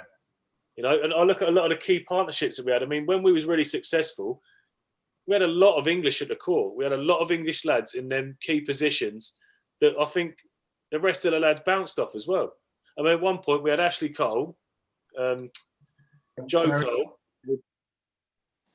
what's his face? John Terry, Lampard. John Terry, Lampard's the keys. Do you know what I mean? Who else? There's a couple of other lads in there as well. We had I'm sure we had Sean Wright-Phillips. Sean Wright-Phillips. We had Wayne Bridge. You know, we had quite a lot of Chelsea lads all there at one time, and they were a really good core for us. And I remember thinking, I feel like he's built a group of English and then built the foreign lads around it. Yeah. Which I absolutely loved. But I do think he should try doing that again here, because his proof is in the pudding. Tomori, I think he'll play for the shirt. I don't think, maybe if they don't look at him and Rudiger and think Rudiger's a better player than him. But I think you'll get more out of Tomori. That's like Rudiger though. Like Rudiger's been bought, was not in it for ages. Looked like he was going and was like not getting a look in, and now it's like he's back in again. It's like one player's, I don't know. I've got to think of it like this as well. If I'm Tomori and I value him and I want him back at the club, I'm going to loan him out. Why am I not playing him against one of the best centre backs, or with one of the best centre backs in the league, so he can learn and he can actually develop better under someone like that, rather than going out on loan? Personally, if you're willing to pay Kurt Zouma at the back, which I know he's improved, if you're willing to play him, which I think obviously playing against Thiago Silva is the best thing for him, like you say, should have played Tomori as well. Like should have played him as well. Like should have played him, because he, like you say, he would have learned with him. And you'd know after a couple of games if he's not going to be up to it. Let's be honest. Yeah, but I haven't seen him play bad for Chelsea. I haven't seen him play bad in a Chelsea shirt where I think, he's not really going to be very good. Like when he come last season, when he fought his way into the team, because he was like Derby's player of the year, he come back and he really performed 25 games, and he looked good, and everyone was saying, Jesus, he's a good player, isn't he? He looks amazing. How has he gone from there to not even being able to get in the team ahead of people like Christensen and that? Like, come on, that. And Lampard keeps raving him up, keeps saying how good he thinks he is and all this lot, and he's going to have a great career at Chelsea. If you're saying that, do the right things. Let him learn off someone. You sound like an Arsenal fan talking about Saliba. It's the exact same fucking deal, man. And it's strange because he was so good, and then he come in and we're not seeing him, and we're all like you are with Tomori. We're saying, start Saliba, man. Where the fuck is he? We're hearing all these good things. We've watched him be good. And then we're just fucking good enough. It's a personal tragedy, though. Yeah, I know, but that was a long time ago, man. I mean, I don't know. It's not just that. I think they're saying now. At first, it was that for a couple of months, and now they're just saying he's just not up to the standard. He's gone on loan, isn't he, Kenny? That's it, yeah. Yeah. But he got matched, didn't he? In one of his first games, he looks fucking quality again. Like, who's your captain for Chelsea? Thiago Silva today. Well, like Aspilicueta mainly with league players because he's older experience. But what like, what's that? You can do it turn this round in the second half. Who can you bring on? What's going to change? Because you need change. Well, if I'm honest with you, I want to look at Leicester. When we're attacking, they're staying very narrow. They're packing the middle of the pitch, and they're quite comfortable to let us go out wide, get the ball, and then shift it back to the centre-backs and then come back wide. They're quite happy with that. And they're keeping it nice and narrow, giving us that one option that they want us to do, which is feed the line and then go shuffle right over, feed it back. Nice and central, shuffle right over, feed it back. So it's very easy for them to do that. I actually think we maybe need to play a little bit more direct. It's not attractive. It's not really nice to look at, but maybe get Giroud with Tammy, put some pressure on the centre-backs, feed some balls up and have some runners off of them. You know, we're not going to be able to pass it through by doing what we're doing. Let's try something different. Let's try having the wide men making the diagonal runs in behind with a big two in the middle, just flicking them little touches here. And even Kai Havertz, he's a big lad. What is he, 6'3", 6'4"? So, I mean, let's try something different. I mean, you're not going to give it a Johnny Evans. Let's use our brains. Let's not put it on the best centre-back they got, but let's choose the weaker out of the two and try and feed that area in and around that. I suppose the worry is now you go and do that. Leicester are pretty good on the break, aren't they? They are, yeah. So you gotta go for it. You're 2-0 down at half time. Yeah, 100%. I've got to go for it. Look, what's the difference between losing 8-0 and 2-0? Goal difference. Like it's kind of like you have to go all in, and like I'd even like consider just going like let's say take off Hudson-Odoi and then put on Werner as well. And like because look, at the end of the day, you really kind of have to look at the way the game is. You need 2 goals. You need the most attacking players that you have on the bench. Come on, Chelsea's bench is insane, by the way. I mean, to be honest with you, that's the problem we have, though, Paul. If you're going to take... My first reaction is he'll take Kovacic off. I like Kovacic. He's actually not played bad first half. I wouldn't take him off to put an attacking player on because I think we'll be even more exposed and we'll definitely concede again. No, like as I said, like Hudson-Odoi, he's finding it hard, I think. I think Keir Havertz is the easy option to take off at the moment. Yeah. I'm not seeing too much from him. I'm not seeing enough for him to stand. Hudson-Odoi's trying. He's working them spaces. He's trying to stretch the team. He's trying to get crosses in. He's had a shot on a couple of crosses. And so he's not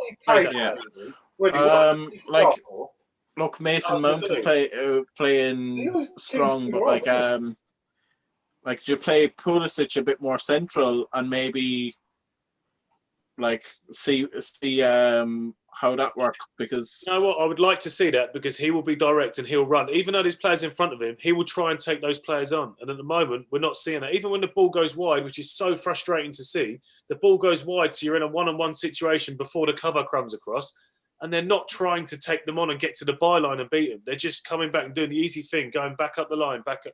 And it's so annoying to watch. Kenny will back me on this. You need to sign a player called Josh King, mate, from Bournemouth. Josh King. You signed him on Chapman, I say. I got him on loan on FM and fucking ripped it up. I tell you what, I'm actually playing for Liverpool as a second sort of like string player. And oh my God, what did he score? Like 20 odd goals? Something crazy like that. Stopped playing that one, didn't we? Yeah, we stopped playing that one, but in that save, he fucking killed it. I'm playing as Sunderland because playing on Man City in Football Manager is playing on easy mode, like. Yeah, it is, isn't it? Because you have unlimited funds as well as like the best training facility and all that shit. So I've got to tell you, on my save, Arsenal was second, and they didn't change that much. In answer to your question, Joey, just to fully answer your question, I think he's got to play a little bit more direct. He's got to try and get in behind him. I mean, people have made the runs first half, and I hope he does show them videos of, so-and-so's made the run for you there. He's made the run for you here. He's made the run for you here. But we're not finding that last pass. So we need to be more creative in the centre of the park, and we need to be more direct. And the first 10 minutes will tell you everything you need to know about this game. We need a goal. We need it now. We can't afford to wait 15, 20 minutes and then try and nick one. We need to put it on them right now and show them that we want this game as well. Has it restarted, yeah? It's just restarted, just kicked off now. Any changes or not? No, not at the moment. Just an interest. What's going on with Ziyech? Why is he not playing? I don't know. When you look at your bench, there's players there, you just think, fuck me. Like, we know Werner's off form. The worrying thing is, though, you see the team, their players, but you wouldn't be... It doesn't, like, how it should do. You see them players, you think, bloody hell.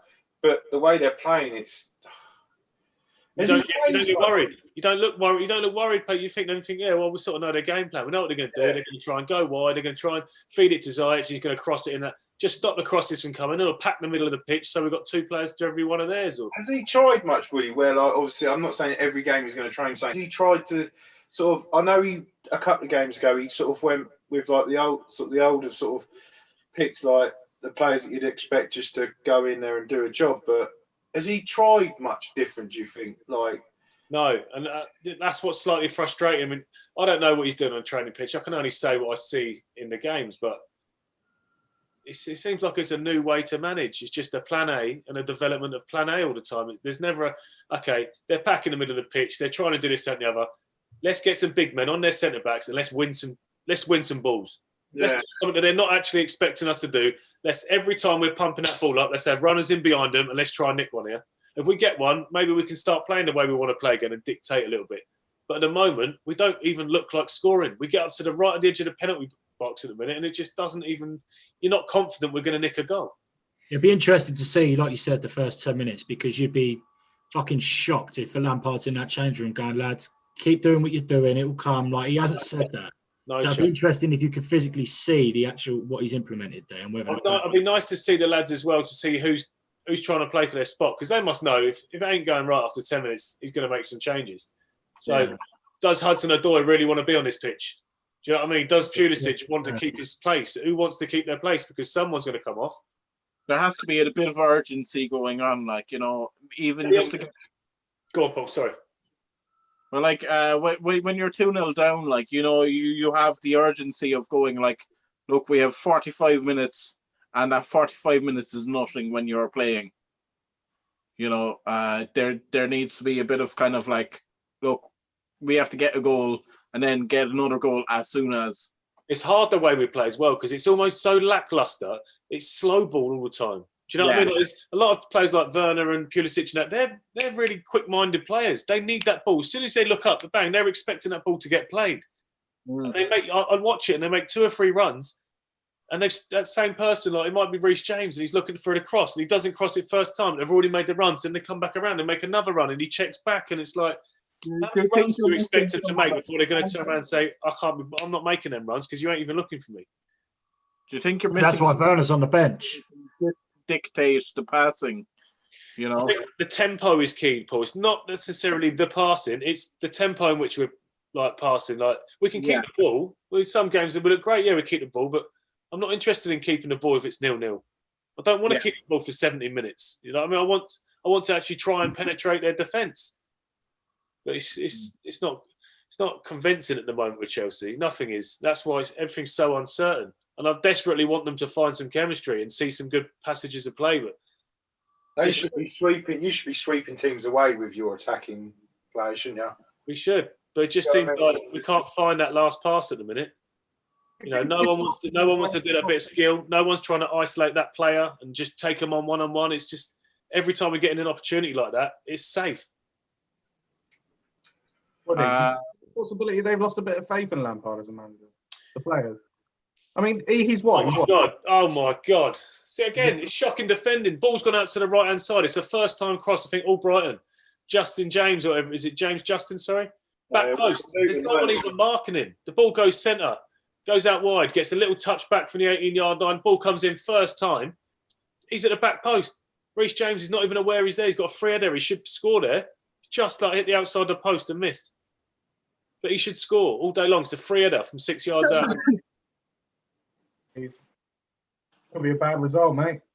Here we go. Tammy's through. Oh, great tackle by. Just come across. You know, that's one of the first times we found a lovely ball from right back. Reece James has just fed it through the gap. Tammy's running on. First time he's going to have a shot. First time, 12 yards out. Fofana's come across lovely and just blocked it. Yeah, like Fofana, Kev. Yeah. He was the partner of William Saliba, wasn't he? Before he came. Oh, really? Yeah, and Saliba was the better out of the two. Saliba was the leader. Saliba was the big boy that fucking won the headers. And this is the thing. This is why it's so strange. Who nearly got him? Some team. Was it West Ham that nearly got him? Who? Fofana? Yeah, nearly got him, and it failed. I don't know if it failed, but then Leicester went in there and got him. And I think Leicester kind of I think he had a release clause or something. Oh, okay. And like West Ham tried to undercut it. Leicester triggered the release clause or something like that. I can't remember that. He does look good. Back at the edge of the box. Tammy Abraham walks into 3 defenders. Let's be honest, he's playing in the Leicester team and he don't look out of place. And I think they've been surprised with how well he's settled in and sort of handled himself. Yeah, he was good from the off, wasn't he? Yeah. And he's still young, isn't he? He's like 20 or something. Yeah, he's only slightly older than Saliba. It's mad, isn't it? Leicester have got some good players. They have, man. Bad tackle by Kovacic here on took his standing leg, bent his ankle. James Maddison, I'll be surprised if we don't need a bit of treatment after that. Ooh. Desperate defending. We just lunged. Leicester put 2 or 3 passes together. He's just lunged right through the back of him, took his standing foot. Is he trying to take him out of the game, do you think? Tactical foul? It didn't look, because it didn't look like he was getting anywhere near the ball. So yeah, maybe that was one of Lampard's fucking. It's on the halfway line, Kenny. So yeah, he definitely tried to stop the play. We're going to talk about Arsenal tonight, or what? I feel like everyone's fucking avoiding it. Nah, it's not. Nah, just skip it. Well, one thing about Arsenal that I found that actually really, really did work was Granit Xhaka. Is that what you said? Xhaka was good. I'd like to see Kenny elaborate more on how good he was. Duck his dick, Kenny. It's your time.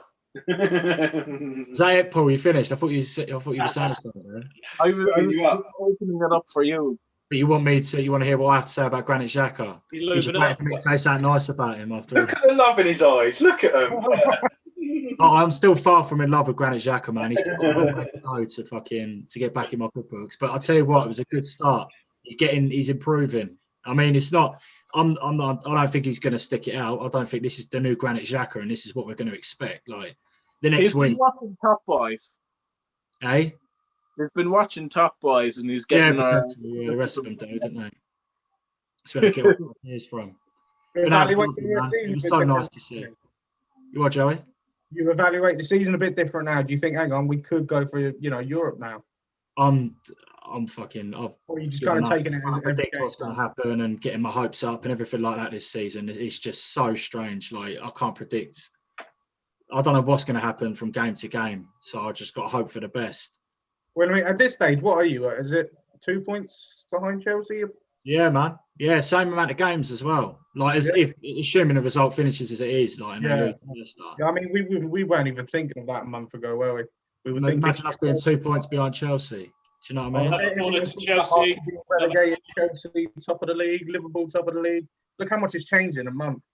Oh, fucking hell! They continue to do that. Don't you feel like that? Like it's a really strange one. Like you can't even rely on Liverpool to go out there and win games now. Like I'm in an iron about how you're going to get on the thing. When we all play each other now, it's not 3 points; it's like 6 points because you're getting points yourself, but you're also stopping the team near you getting those other points. It's so tight. It's not even fucking like end of the season. It's not like we're all like trying to get top. It's like the top 4 team are trying to get there. Top 4 teams are trying to get there. You got the down.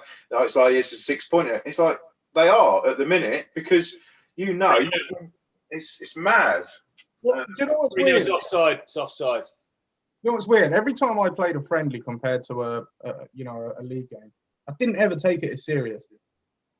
And I can only imagine for the players without fans, it kind of feels like a friendly.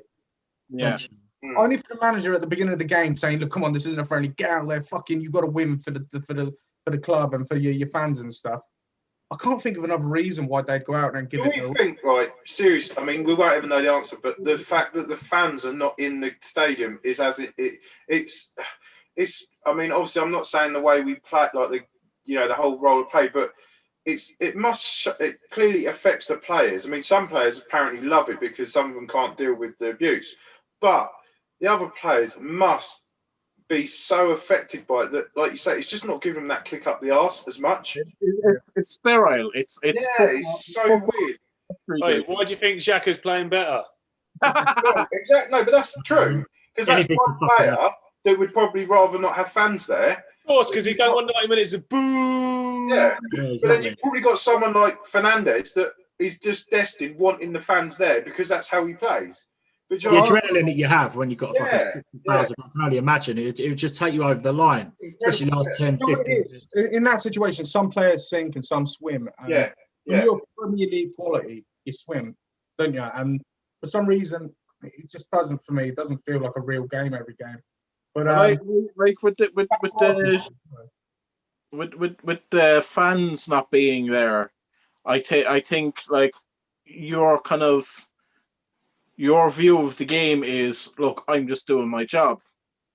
There's no kind of to show off to. Yeah, that's but like I honestly think like we need like the fucking fans back on Pulisic and having like Adebayor running the halfway line or just running all the way to the away end just to piss off the away fans.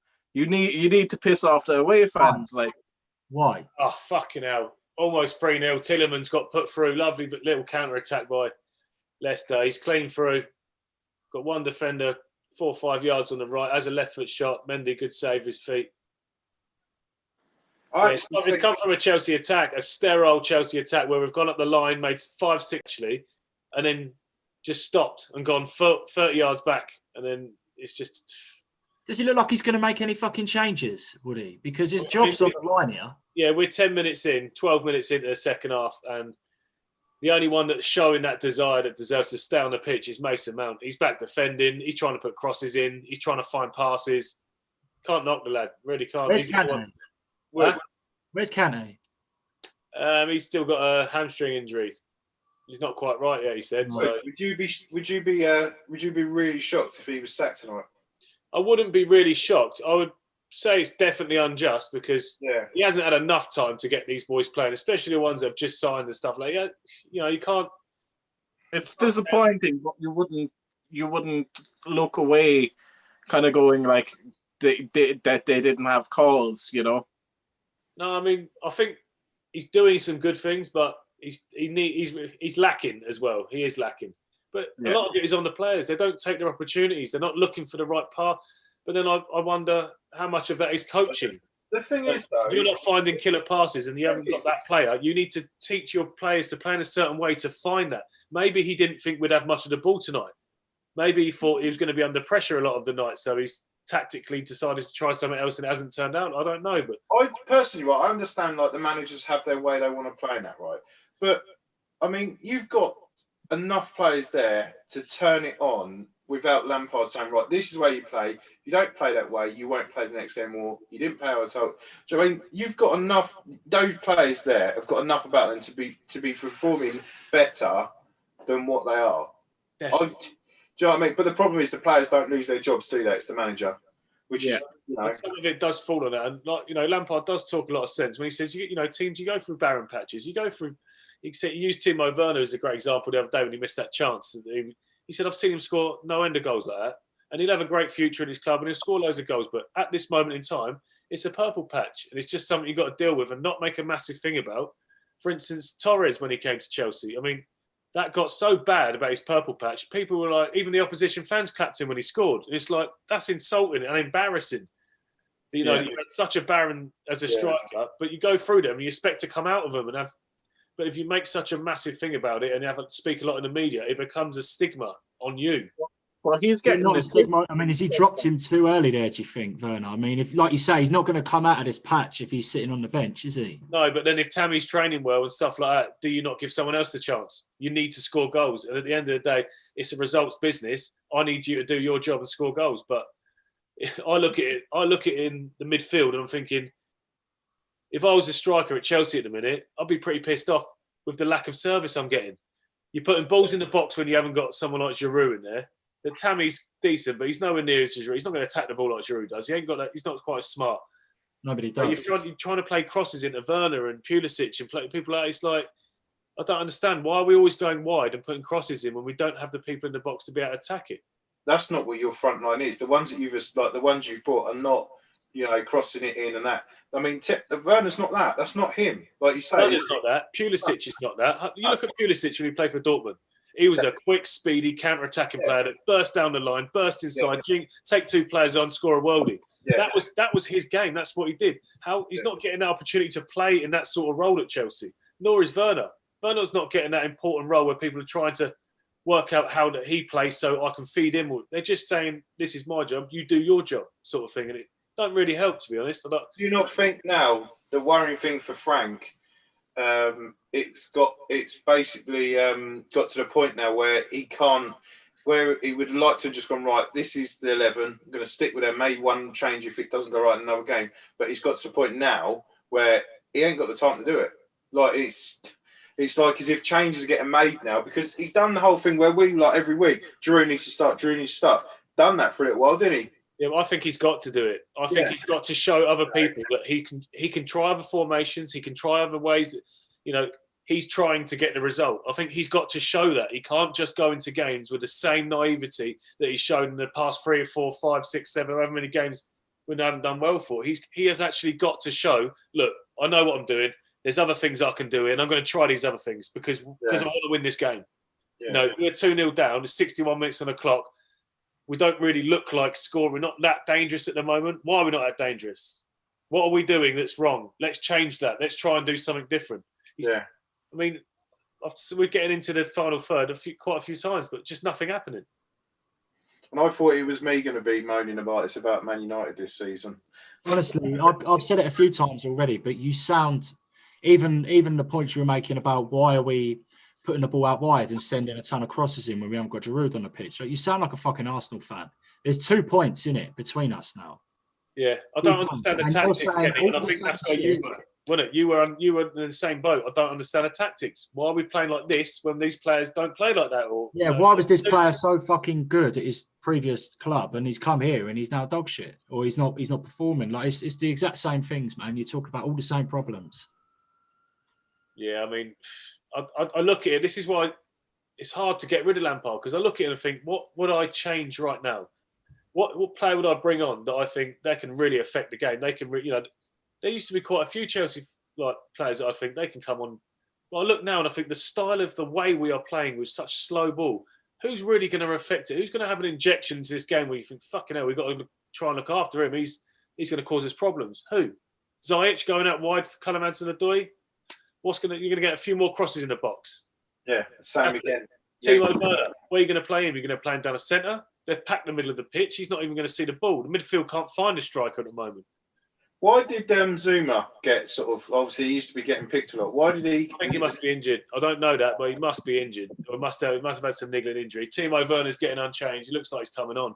I've only just realised Giroud's not even on the bench. I've only just clocked that. He's injured as well. He's got an ankle injury. Yeah, see, this don't help either. You got players out injured, didn't you? Players that have been playing regular.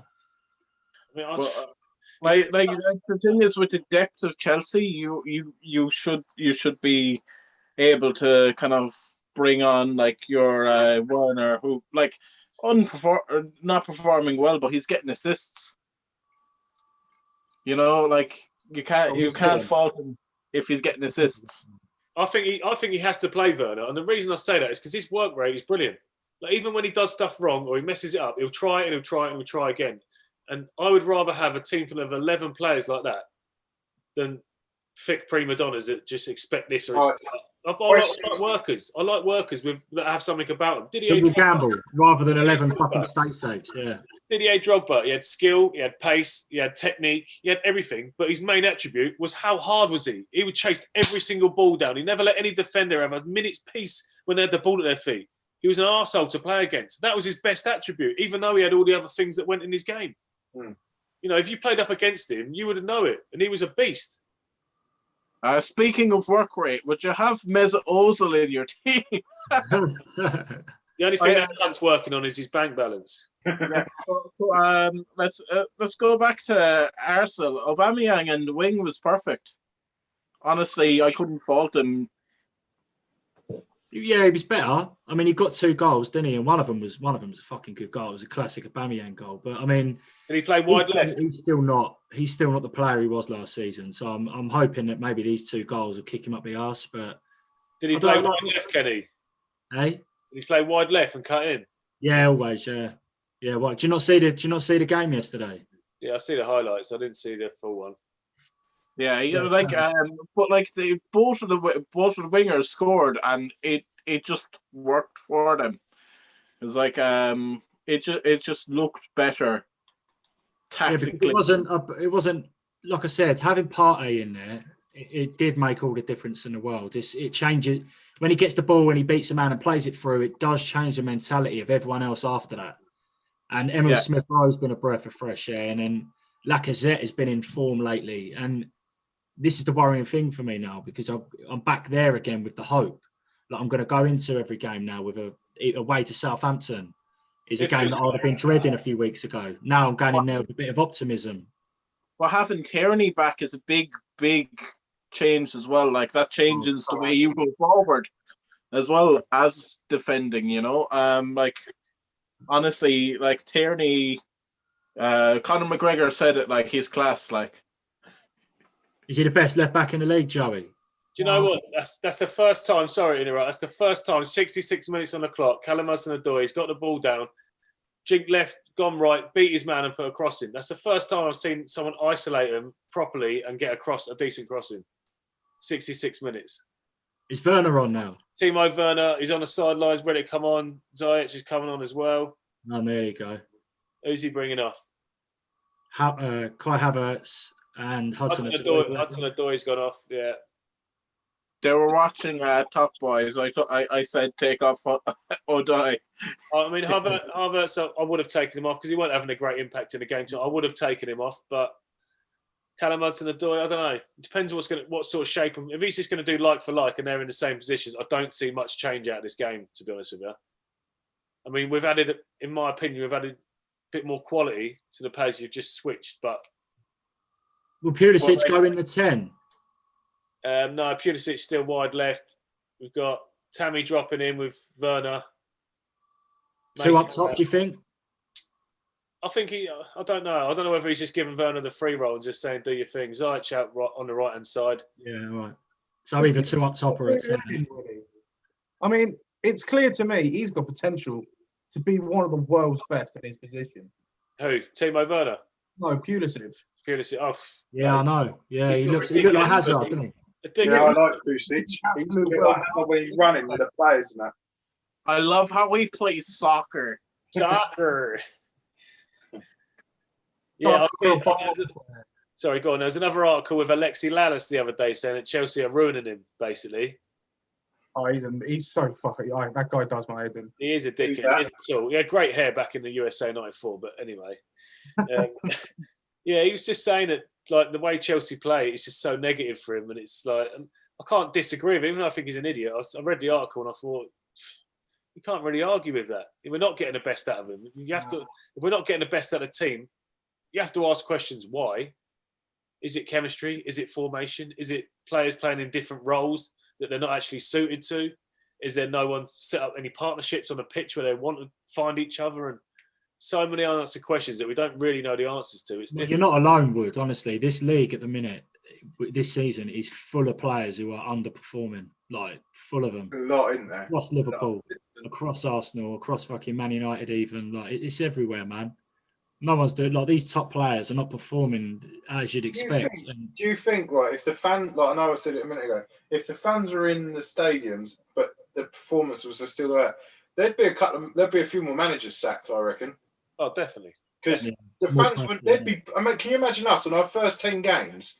They literally would be slaughtered. The fans would be shouting out. Like, shouting for social out. You know. 3-0, Wood. What happened? It was just Pulisic just went through and he just miscontrolled it right on. He got right behind him, but then the flag's gone up. He was offside. Tammy run onto the ball, and I thought he was going to get through on goal, but he was offside. Leicester's back four. I can't argue with the way they're playing. They are doing superb. Justin, Fofana, Johnny Evans, and Castagna. What did Leicester pay for Justin from Luton? I think it was 3 million, wasn't it? Something like that. He does look good. And he's still Leicester, they're brilliant. Who else look good? What, Joey? Leicester quality, finding like a diamond in the rough. They've been doing it consistently, haven't they? Getting his top. Would they pay for Mahrez? 400. They paid 600 grand for Morris or something. Yeah. Is it? I can't say much because we fucking we gave him all the fucking profit. Like, What was it, like 60 odd million? What did you pay for him? I think it was 65 million or something like that. Imagine that. Imagine the fucking 4.5 million profit. Mad, isn't it? But look, their scouting team must be fucking the best in the Premier League. I guarantee you that. Like, Leicester. Someone said to me about today as well, Timo Werner slipped his man lovely on the left-hand side there. Passed it, hang on. Passed through to Pulisic. Cuts into the 18 to the byline, it's a corner ball. No, it's a goal kick. Yeah, sorry, I forgot what I was saying. How long left, Wood? 71 minutes on the clock. Fucking, that's gone quick, isn't it? It has. Yeah. It's looking like a defeat then, mate. It is definitely going to be a defeat. Yeah, I mean, someone said I was reading something, said about Brendan Rodgers. You know, would you take Brendan Rodgers as manager? And if I'm brutally honest with you, I've said it for fucking years now. Ever since he was at Chelsea, like in the youth system and that, he's a brilliant manager. He really is. He gets the best out of players, and I think that's the key. It's all right when you've got great players and you expect them to do a great job, but can you get people like Sam Allardyce? People say, "Oh, he's a negative man," and he is, if you like, negative football and all that. But Kevin Davis, Dolan, they weren't players that were class players. He got the absolute best out of those players. Yeah. And there's a difference between someone having the best players and winning the league and someone having like the bunch of Leicesters that had the other season and actually winning the league with them. It means so much more because you've squeezed everything out of everyone and they've given you everything. They haven't trotted through at 80% thinking we'll smash this. It's a different. Rodgers is a good manager. Did you like him, Joey? Let's be honest. Yeah, I did actually. Yeah, I quite like Rodgers to start with. Obviously, it faded away towards the end, but yeah, I think he's got a good eye for players as well. I mean, everyone knew Dan Sturridge had talent, but nobody wanted to take the big risk on him. Liverpool didn't. That one season with Suarez and Sterling. I was watching clips of that, Joe, Yes. of Suarez and Sturridge, right? Them two together, wow. Sterling Suarez and Sterling. No, Sturridge. Sterling was in that. It was SAS. It was Sturridge and Suarez. But it was Sturridge and Suarez. They were bloody hell. Yeah. They were up playing all times. These were unbelievable, and we did actually play some good football under it. Yeah. We came close, and again, that's some of the best attacking I've seen in the Premier League, like just hands down. Yeah, he's class, isn't he? Suarez, actually, in my opinion, is still one of the best individual seasons. One of the best individual performances throughout the season by Suarez. People will say Ronaldo, but I mean, he near enough played every game for that year for Man United. Suarez had missed the first 6 games and still scored like 34 goals in the Premier League. Yeah, I hate the season after. Was that the season straight after we bid like 40 million in one pound? Exactly. Yeah, that was Arsene Wenger. Honestly, I think he was the best player in the world at that point. Well, maybe Messi, but one of the best anyway. And we all thought he was going to come. You must have thought he was going to come to Arsenal. Look like it's going to happen, and then we were just wankers about the situation. We deserved it. But it was weird, wasn't it? Because apparently that was the actual clause. Apparently. Yeah, because they asked Wenger, didn't they, recently, like where he was doing his book. They said, "Why did you bid 40?" And he goes, basically, because it was above 40 million. Yeah. And he goes, "Well, I've done £1." And he laughed, like Wenger does, just smiled and was like, "That was it." And it was like, okay, it sounds. I mean, why spend more than you should do? But that was the thing. If you paid more than 40 million for him, but I get that, and I do get where he's coming from. But if I wanted to sign Suarez, I wouldn't go in there pissing Liverpool off because it's not going to come off for you. They're going to make it very fucking difficult, which they did, and then it was never going to happen.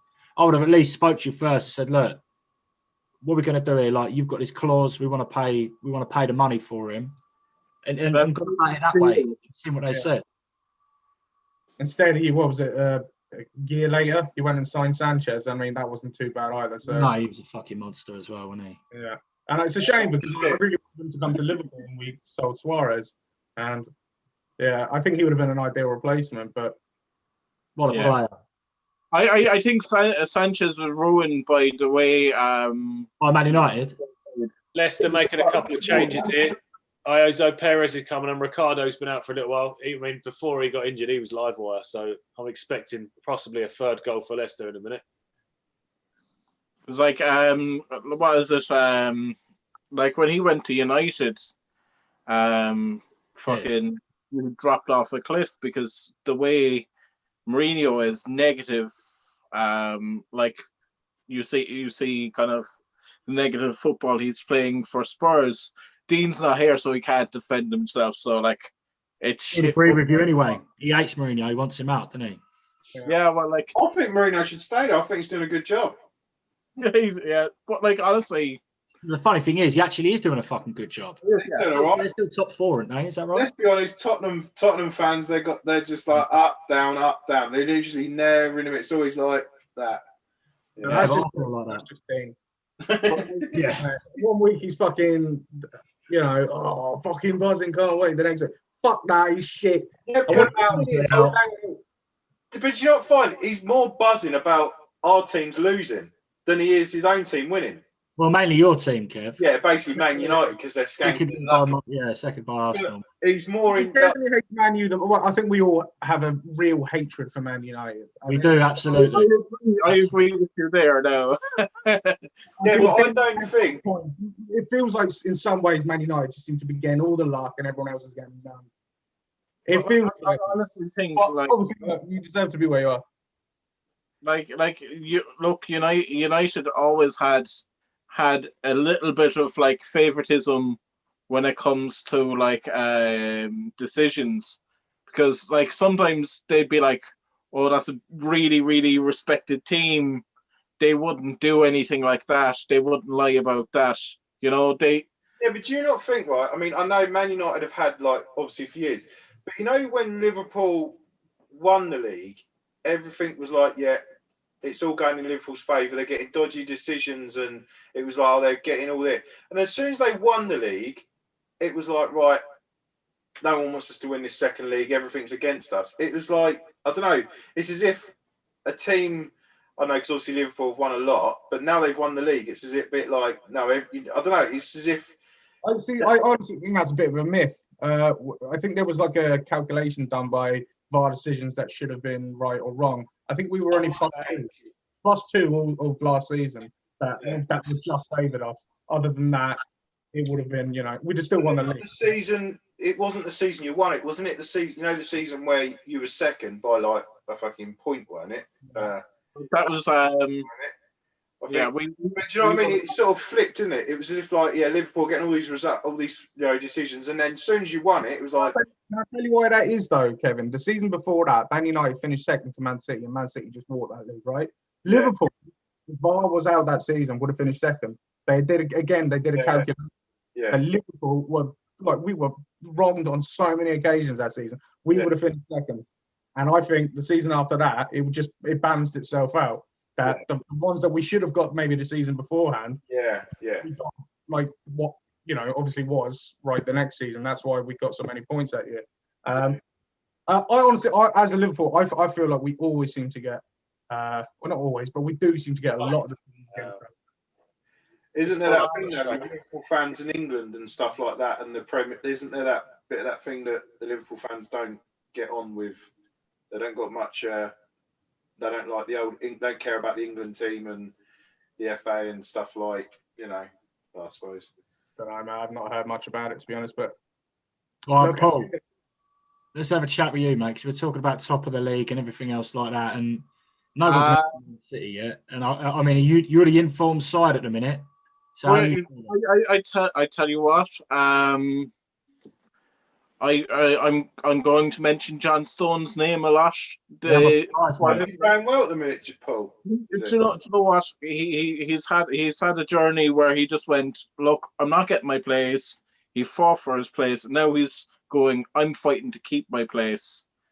But like the match against Crystal Palace, we did our homework with set pieces. All the goals were set pieces, like in or around, like. There was 3 from corners, 1 from a free kick.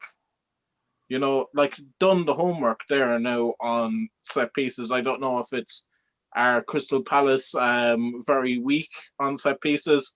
We were very poor on set pieces. We didn't get much goals from them for the last few seasons. But I think, like, when we got John Stones' first goal, the pass from Kevin De Bruyne was like a centimetre perfect. You know, it was right in front of him. He just had a glancing header, and it was in.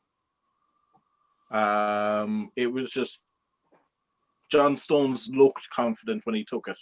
You know what? This is fucking terrible. Honestly, our passing, we are like Sunday League team. It is absolutely atrocious. We can't keep the ball. We can't make a tackle. We run 40 yards with the ball up the pitch. Reece James just did a perfect example. Run 40 yards up to 50 yards with the ball. Got right into the final third, 5 yards away from the 18-yard line, and he has to play a simple 5-yard pass with someone running in. He can see him all the way, and he leaves it short, and the defender just come and nicks it. It's just terrible passing. I'll be honest with you, Ziyech had a couple of moments ago as well. He just looked really peed off. Went and collected the ball, was under pressure with 2 players straight away, had no options, give the ball back to Antonio Rudiger, and he just held his hands up. I can honestly say, if we play another game, possibly, and even another 2 like this, I can see him getting the boot, because I can see the players losing heart as well. You can physically see it in them. They're just, what do we do? Do you feel embarrassed as a fan? Because I do. Like, when you bring this high-profile player in, and it may be sat on the bench like they have done tonight, and you're playing dog shit and you're losing, and you feel a bit embarrassed. You feel a bit like, because these players come and go, even all the players that are playing now, but we've been around fucking 20-odd years, more so. And I feel a little bit like it's embarrassing to me when Arsenal play so bad. Like, do you feel the same way about players like Ziyech and Werner that are thinking, fucking, why did I come in? I don't feel embarrassed. It just highlights the fact to me that there's something lacking. And it's like when your parents go, "I'm not angry with you, I'm just disappointed." Yes, yeah, and you can see, I can see looking on a pitch that they've got no ideas. The ideas are seriously. I mean, if they've been working on stuff on a training pitch, they clearly have put nothing into play today that they've worked on. So for me, I would be giving them a serious bollocking after this. I can't see Lampard giving a serious bollocking. I can see him being really sitting on the fence saying, "Look, it wasn't a great performance, boys, but we need to crack on, forget this now, it's done, we need to get on to it." And that's not what they need. Some of these players need telling. We're working on stuff week in, week out, and you're not doing it on the pitch. Fuck off. I'll get someone else in that will do it. I won't sit here and watch you make a mockery of my tactics the way I want you to play by not doing what I'm asking you to do. It's shitty to watch. And I can see that they get pissed off of it. They're getting annoyed. There's no forward. I've seen Werner come on, and he's probably made 5 or 6 really good runs. Lovely passage of play on the left-hand side a minute ago. It was 2-1-2s. Werner's 30 yards inside his own half. We nick the ball back. He plays a 1-2 inside, plays another 1-2. All they have to do, I think it's Ziyech, all he has to do is clip it into his path. He's still running. He's gone past the halfway line. But he switches the ball to the other side of the pitch, gives Mason Mount 40 yards, 50 yards to chase, and he ends up losing out on the chase to the defender. But the decision-making is terrible. And I can't even say it's lack of confidence. We just seem to have no chemistry. No one knows where to pass. No one knows what anyone's going to do. It's like they're playing together for the first time every week. Which you said before. Is that the first time you've said that either? I do think if we keep playing like, honestly, another game or two, and I think they'll lose patience. I can't keep watching this and just waiting for people like Pulisic to take on 4 or 5 players. Otherwise, we're not doing anything. It's no good. They're quality players, and there's a reason why they're not playing up to that. It's either he's not giving them enough to think about on a training pitch where they're developing their game and getting better and sharper and quicker, or they're just not doing it for him. Either way, what do you think's going on there, Joey? There's a problem. I don't know, mate. It's hard to say, isn't it? Because when you've got so much quality and you've spent so much money, you expect results. So, I mean, squad-wise, player for player, I mean, are we putting them on the same same position as you two, like Liverpool and City? Because I don't think so yet. No, I don't think so. I think our squad is slightly the tier below, just. Yeah, the quality of the squad's not there. I'd say that for player, we're pretty good. Like, I would say we've probably got more players with quality than Liverpool. But I would say the Liverpool players, their squad, have a higher quality than our players. So and as well, Liverpool are well drilled. We've been doing it for 3 or 4 years. This is an almost brand new Chelsea team. Is that what you put it down to, Joey? It's just going to. When you've got quality players. Timo Werner. Oh, fuck's sake, that's fine. Oh, mate. Oh, how long's left? 5 minutes. Like with the squad depth, like look, we have quality in every position. You have a lot of injuries in Liverpool. Chelsea have substantial injuries in like players like Giroud and Kante who would control a match like this, you know. Like they're big misses. Like, but also they have the leadership role that you're missing completely. Like, I know you have leadership in Liverpool with Henderson, but he's made ineffective when he's played out of position, you know. Yeah. So you're not worried about Chelsea then, Paul? You're not concerned they're going to bounce back, sort this out, compete? They're short bounce back, but I think it's our responsibility to keep our good form going forward. Going back to my match, good segue. Basically, like, look, we're getting back scoring without strikers, which is great. But the thing is, we were poor for the last 3 seasons on just doing basic set pieces. Our corners went nowhere. Our free kicks, you'd get the odd Kevin De Bruyne screamer, but like we scored all our goals from set pieces in the last match. That just shows that there's growth in the team. Like the defense is stronger. The defense is working well together. Is that all because of Ruben Diaz, do you think? I don't think it's because of Ruben Diaz. I think it's the confidence that they know that they can work together. You know, like bringing a good centre back in, one that the other guys can. I mean, we said the same thing about Thiago Silva when he first. He's just clicked. He's found his defensive partner. Who's the striker to play for you up top, Paul? You sold to Leicester. Sorry? Who's the striker you sold to Leicester? He's just come on. He looks dangerous against us. But I really like Iheanacho.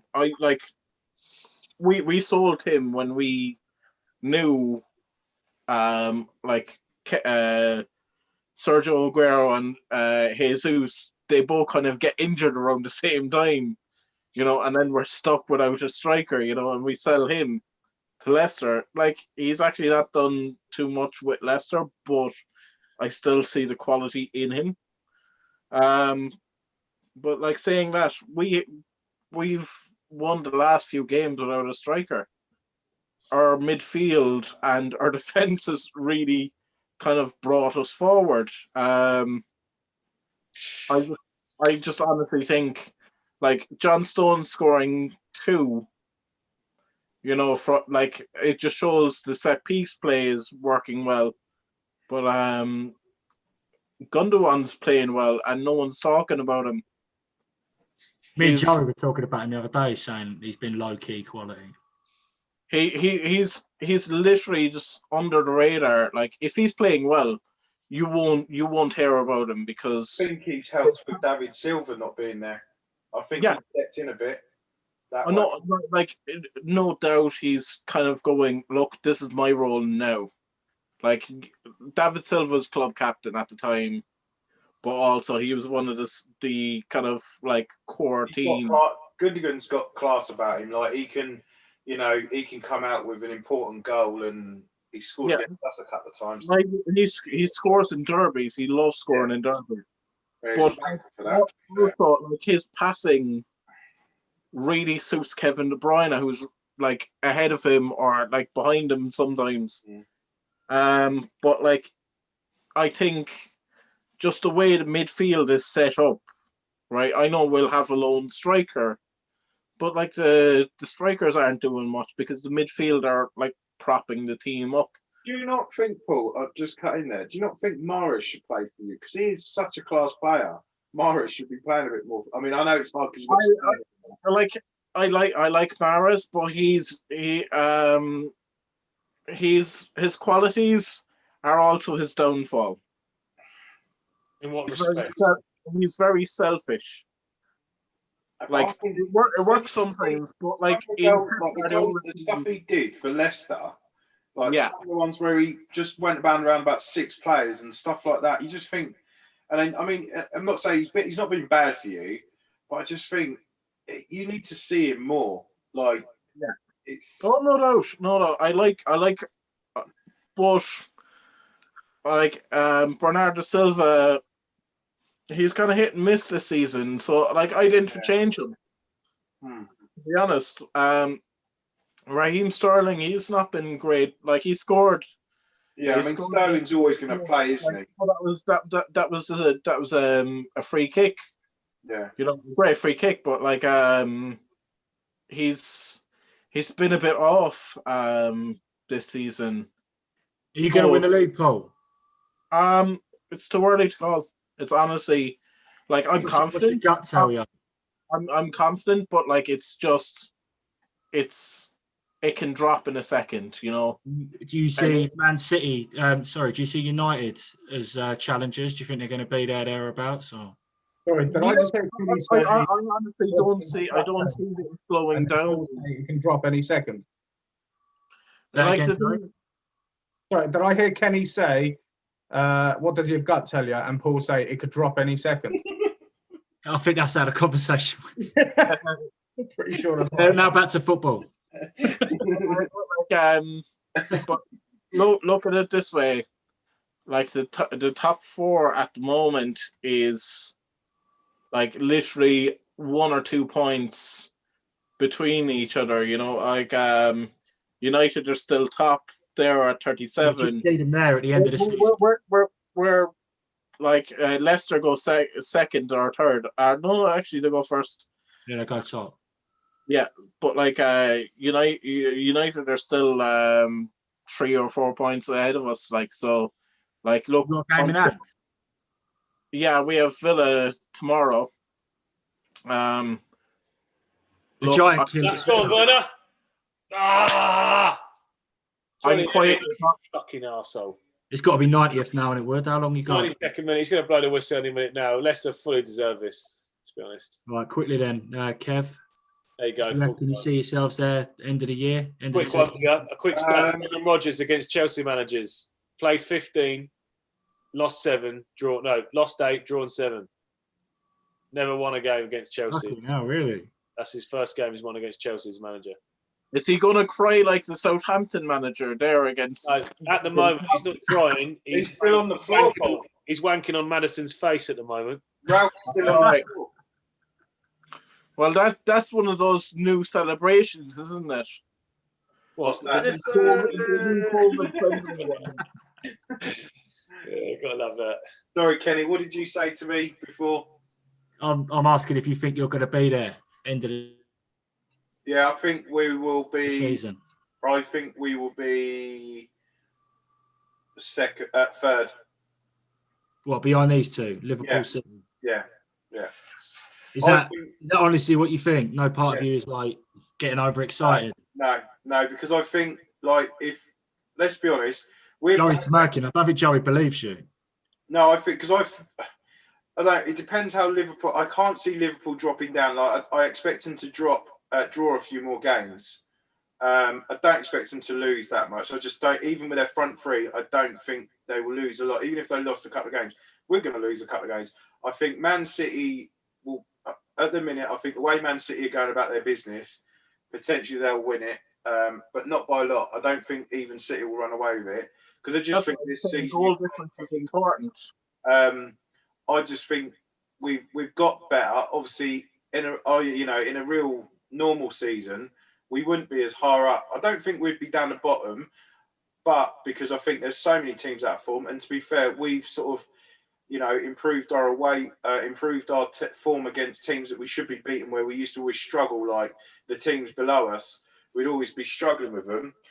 But teams above us would be fine. But I think this time we're a bit different. But I just think Man City have got, obviously, I just can't see how it's going to turn around for City and suddenly go the other way.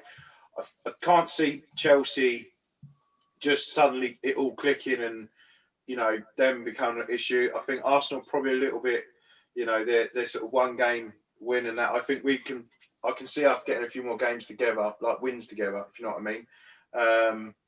I think Man City's games are crucial now because they're on 17 games, 35 points. Leicester on 19 games, 38 points. So if Man City win the next game, they go on top of the league by the goal difference. Leicester will be the one for me that could spoil the top four. I think that's my team, not my team, but that's the team I think because I know they could probably lose against, but they can turn it on and go on a run. Like if we maintain having a good defensive record, like we might draw a few games, but if we maintain the form defensively, I think we can hold on. Have you got 5 clean sheets in a row, Paul? Yeah, we're the best in the league defensively, apparently. Have you got 5 in a row like Arsenal, though? I'm talking about here and now, mate. You're living in the past. Yeah, but current form. Current form, we're like the keys are in 10th. Like, yeah, we won the last 5 with clean sheets. Oh, really? Not me. Fair enough. So like, look, at the end of the day, like we're in good form. Form is something that can change in a drop of a hat as well. Like, you know. Who got next, Paul? Did you tell us already? We have Villa tomorrow. Oh yeah, sorry, you did say that, didn't you? That's our game in hand tomorrow. Was the first game of the season that we just missed. So like, look, 6 o'clock tomorrow, we could easily go top of the league, I think, by the looks of it. And would that be that, Joey? If they go top, do you think they'll stay there till the end of the season?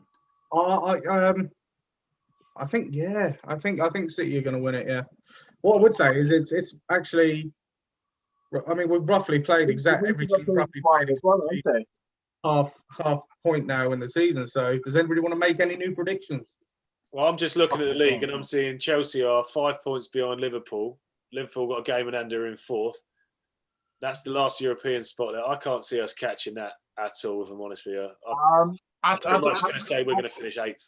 At the moment, the league stands, right? Leicester are top. United are 2nd. Yeah. City are 3rd, right? But United. Yeah, you're doing all right. 5 clean sheets, you said. 5 clean sheets and a 3rd. United are playing tomorrow as well. That could be a big deciding factor as well. You know, like, look, we'll maintain our form if we can, but like, both games are tomorrow where the early kickoff, the pressure's on us. Right. Well, I wish you both the worst of luck then, but I reckon we should wrap this up because this has been a fucking long one. It's about 2.5 hours, isn't it? Something ridiculous. Yeah. Woody, any closing statements, mate? It's going to be bye-bye Lampard if we don't sort this out pretty quick, because we ain't going to have many more games. I know for a fact. Don't personally know Roman, but he ain't going to watch many more games like that with the squad that we've got and the talent we've got. I understand it takes time to bed in, but fuck me, there's a good few players that have played in the Premier League for a good few years. We can't be playing like this. You can't even pass the ball, can he? We can't get 5 passes amongst a team of 4 players. One or two games and like the same results, he could be out the door. That would be assuming we carry on the way we're going. Imagine we jump you in the league. I mean, my assumption is you'll give him to the end of the season, whatever.